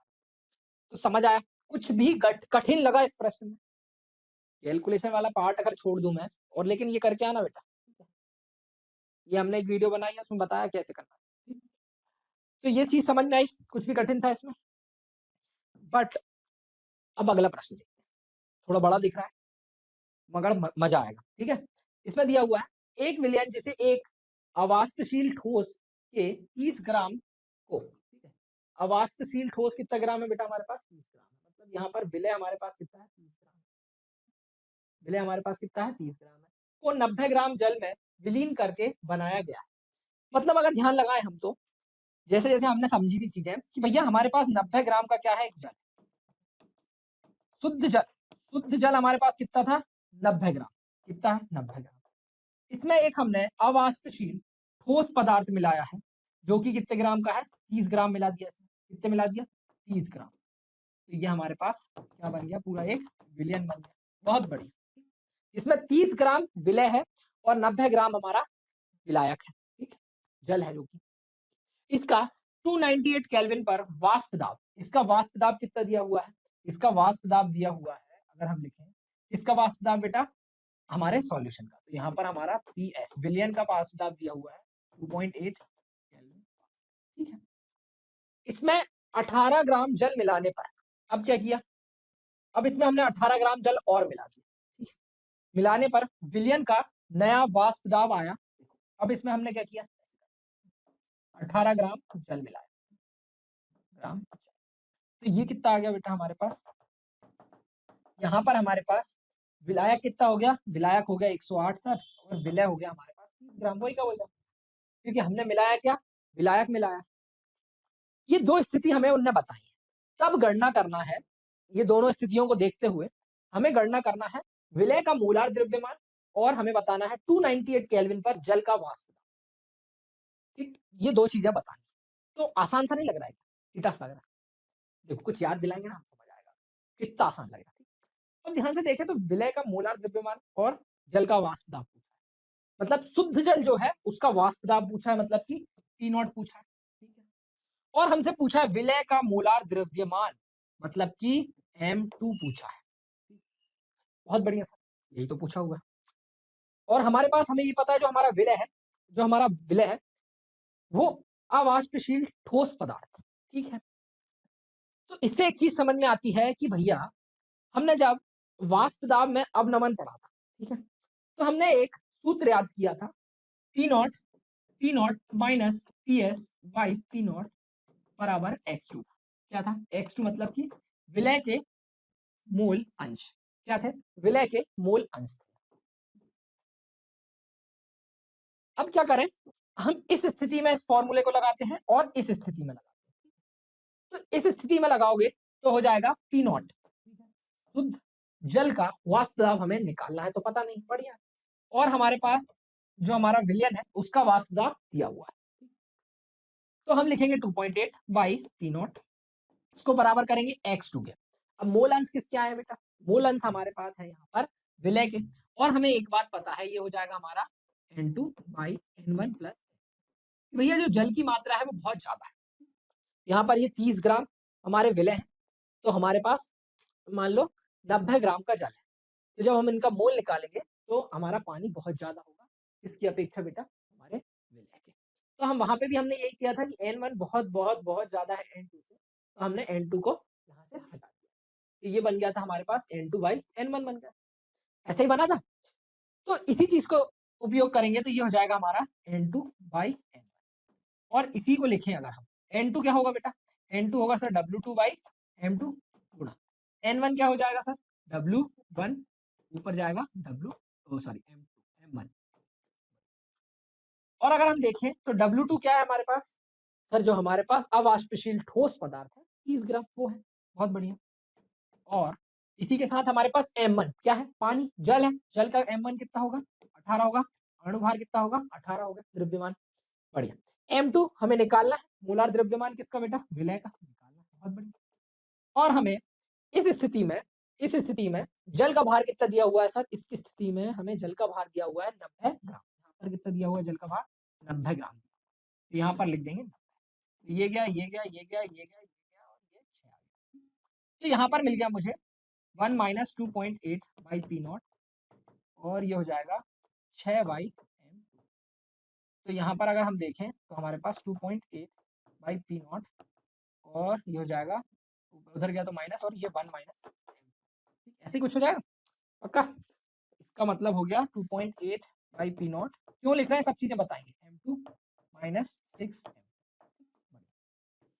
ये वाले समीकरण को एक मान लेते हैं, बढ़िया। अब दूसरी स्थिति में कुछ भी नहीं करना है, बस हमने क्या किया है, जल 18 ग्राम और मिला दिया, तो हम यहाँ पर जो हमारे पास W1 है उसको बढ़ा देंगे बस, और हमारे पास जो विलयन है उसका वाष्प दाब बढ़ गया है। वाष्प दाब कितना आ गया है इस स्थिति में? वाष्प दाब आ गया है आपके पास बेटा 2.9, 2.9 बाई पी नॉट, सब कुछ वैसा ही का वैसा है, 30 का जैसा रहेगा, ठीक है। और 18 जो हमारा M1 है 18 का 18 रहेगा। हमने क्या बढ़ाया? W1 बढ़ाया, क्या बढ़ाया? W1। M2 हमें निकालना है, और W1 कितना हो जाएगा बेटा? 108 हो जाएगा, 108 ग्राम हो जाएगा, पानी बढ़ा दिया, बहुत बढ़िया। अब यहाँ पर देखेंगे हम तो 18 एकम 18 और 18 पंजे 90 और 18 छीके 108, तो ये 6 बार, ये गया, ये गया, ये आ गया 2, 10 और ये 5, ठीक, बढ़िया। तो यहाँ से आ गया P not minus 2.9 by P not by कितना आ गया? 5 बाई M2 आ गया, बहुत बढ़िया। अब ये हमारे पास कैसे हो जाएगा? ये हो जाएगा 1 minus 2.9 by P not sir, इसको कर देंगे तो यहाँ पर आ जाएगा 5 बाई M2, ये वहां ले जाएंगे तो 1.29 बाई पी नॉट हो जाएगा 5 minus by 1 minus 5 by M2, जो कि इसको करेंगे तो M2 माइनस 5 बाई M2, ठीक है। तो हमें यहाँ से मिल गया बेटा, ये सब हटा देते हैं हम, दो समीकरण हमें मिल गए यहाँ से कि 2.9, या फिर इसको ऐसे लिख दो, देखो 2.9, ये M2 यहाँ ले आते हैं, M2 बाई M2 माइनस 5 बराबर हो गया, यहाँ पे अगर हम देखेंगे तो यहाँ पे हमारा 2.8 M2 बाई M2 माइनस 6, ये पी नॉट के बराबर, पी नॉट की वैल्यू यहाँ से यहाँ रख देते हैं उठा के, तो हो जाएगा 2.8 M2 by M2 minus 6, M2 से M2 गया, ये M2 माइनस 5, तो यहाँ पर आ जाएगा ये, ठीक है। एक एक चीज सॉल्व करके दिखा रहा हूँ मैं, 2.9 M2 माइनस 2.9 गुणा 6 से, यहाँ पे जाएगा ये वाली चीज, ठीक है, तो ये हो जाएगा 2.8 M2 माइनस 5 इंटू 2.8, तो क्या करें सर, ये 2.9 M2 और ये वाले को यहाँ ले आते हैं, तो ये 2.8 M2 हो गया, बोलो समझ आ रहा है? ठीक, ये कैलकुलेशन सिखा रहे हैं हमें ना, ये मत समझना कि बोरिंग है सर, कर लेंगे हम तो पेपर में, नहीं होता है, ठीक, हमें पता है कि चीज नहीं होता है, तो थोड़ा ध्यान में रखना कि ऐसे हम कर रहे हैं, और ये वहां चला जाएगा तो 2.9 इंटू 6 माइनस 5 इंटू 2.8, ये आ गया m2 हमारे पास। देखो कितना आ जाएगा। अब हम क्या करते हैं, ये हटाते हैं। 2.9 इंटू 6 है, तो 29 इंटू 6 कर लेते हैं। 9 6 जा कितना होगा, 36 होगा। 9 6 36 का 6 और 9 चौके 36 होगा, और 9 6 54 होगा, तो 4 यहाँ पे 5 आएगा। ठीक है, तो 6 और 2 12 और 5, तो 6 दूनी 12 और 5 कितना हो जाएगा बेटा, 17 हो जाएगा हमारे पास। 17 एक के बाद डेसिमल, तो ये हो गया 17 माइनस 4 माइनस 5 8 40 का 0, 4 यहाँ पे आ जाएगा, तो 4 5 दूनी 10 और 4 14। देखो ये 17/4 में से 14 आपने माइनस कर लिया, तो ये 4 ये 3, तो कितना आ गया हमारे पास। यहाँ पर देखोगे तो ये निकल के आ जाएगा 3.4, और यहाँ पर अगर हमने 2.9 माइनस 2.8 किया तो कितना आएगा, ये तो सर आ जाएगा हमारे पास 1 और ये 0, तो 0.1, यहाँ पे 0.1, ये डेसिमल गया। 34 ग्राम प्रति मोल हमारे पास क्या आ रहा है, हमारे जो विलय है उसका भार निकल के आ रहा है। ठीक, अब ये 34 ग्राम प्रति मोल हम किसी भी एक इसमें रख देते हैं, तो हमारे पास क्या निकल के आ जाएगा, पी नोट आ जाएगा। देखो पी नोट बराबर 2.8 इंटू 34 बाई 34 माइनस 6, ये लिखे रहने दो 34 भाई, ये कितना हो जाएगा, 6 गया, ये 28, यहाँ पे 10, 28 गया, तो 3.4 क्या है हमारे जल का, क्या है वाष्प दाब है, काय में आएगा ये, किलो पास्कल। ठीक, बोलो समझ आया। ठीक, कैलकुलेशन कैसे करनी है इस प्रश्न में, बस ये था, कुछ भी बड़ी चीज थी क्या, सीधा सीधा फॉर्मूला लगा दो हमने, और आसानी, मतलब इस क्वेश्चन को आप कह सकते हो कि थोड़ा हार्ड है, थोड़ी कैलकुलेशन थी, थोड़ा दिमाग लगाना था, तो थोड़ा कठिन क्वेश्चन था, कठिन प्रश्न था, मगर आप कर सकते हो। ठीक है, जैसे हमने बताया थोड़ा समय लेगा, मगर ये आपको 4 नंबर तो देख जाएगा ना, 4 नंबर बहुत होते हैं पेपर में, 70 में से 4 नंबर आए तो काफी मार्क्स है। ठीक है, तो समझ में आया। ये ही चीजें थी जो हमारी जरूरी थी इस चैप्टर से, जो हमने आपको पढ़ाई, इंपॉर्टेंट क्वेश्चन पढ़ाए, एमसीक्यू कराए हमने, वस्तुनिष्ठ प्रश्न कराए, फिर हमने दीर्घोत्तरीय कराए, आपको जो न्यूमेरिकल है ये सब चीजें कराई हमने, सब 2-3 नंबर में 4 नंबर में पूछ सकते हैं। तो अब हमें क्या करना है, अब बेटा जितना अच्छे से इसको देखा है उतने अच्छे से अभ्यास करो इस चैप्टर के लिए। जितना ज्यादा आप अभ्यास करोगे, जितना ज्यादा, अब ये समझ लो कि अब इसके बाद आपसे कोई भी प्रश्न आ जाए, मतलब कल, आज आपने देख लिया ना, आज आपने देख लिया, अब इसको सो जाओ और कल सुबह उठ के अगर सही से देखा तो कल सुबह उठ के आप पेपर दे दो, और इस चैप्टर से जो भी क्वेश्चन आएंगे आप लिख के ले लो भाई, आपको कोई पेपर दे देना, इस चैप्टर से जो भी क्वेश्चन आने वाले हो बन जाए। ठीक है, ये हमारी गारंटी। तो बस भरोसा रखो और पढ़ाई करते चलो। तो अब मिलते हैं बेटा अगले चैप्टर के साथ, अभी के लिए टाटा बाय बाय।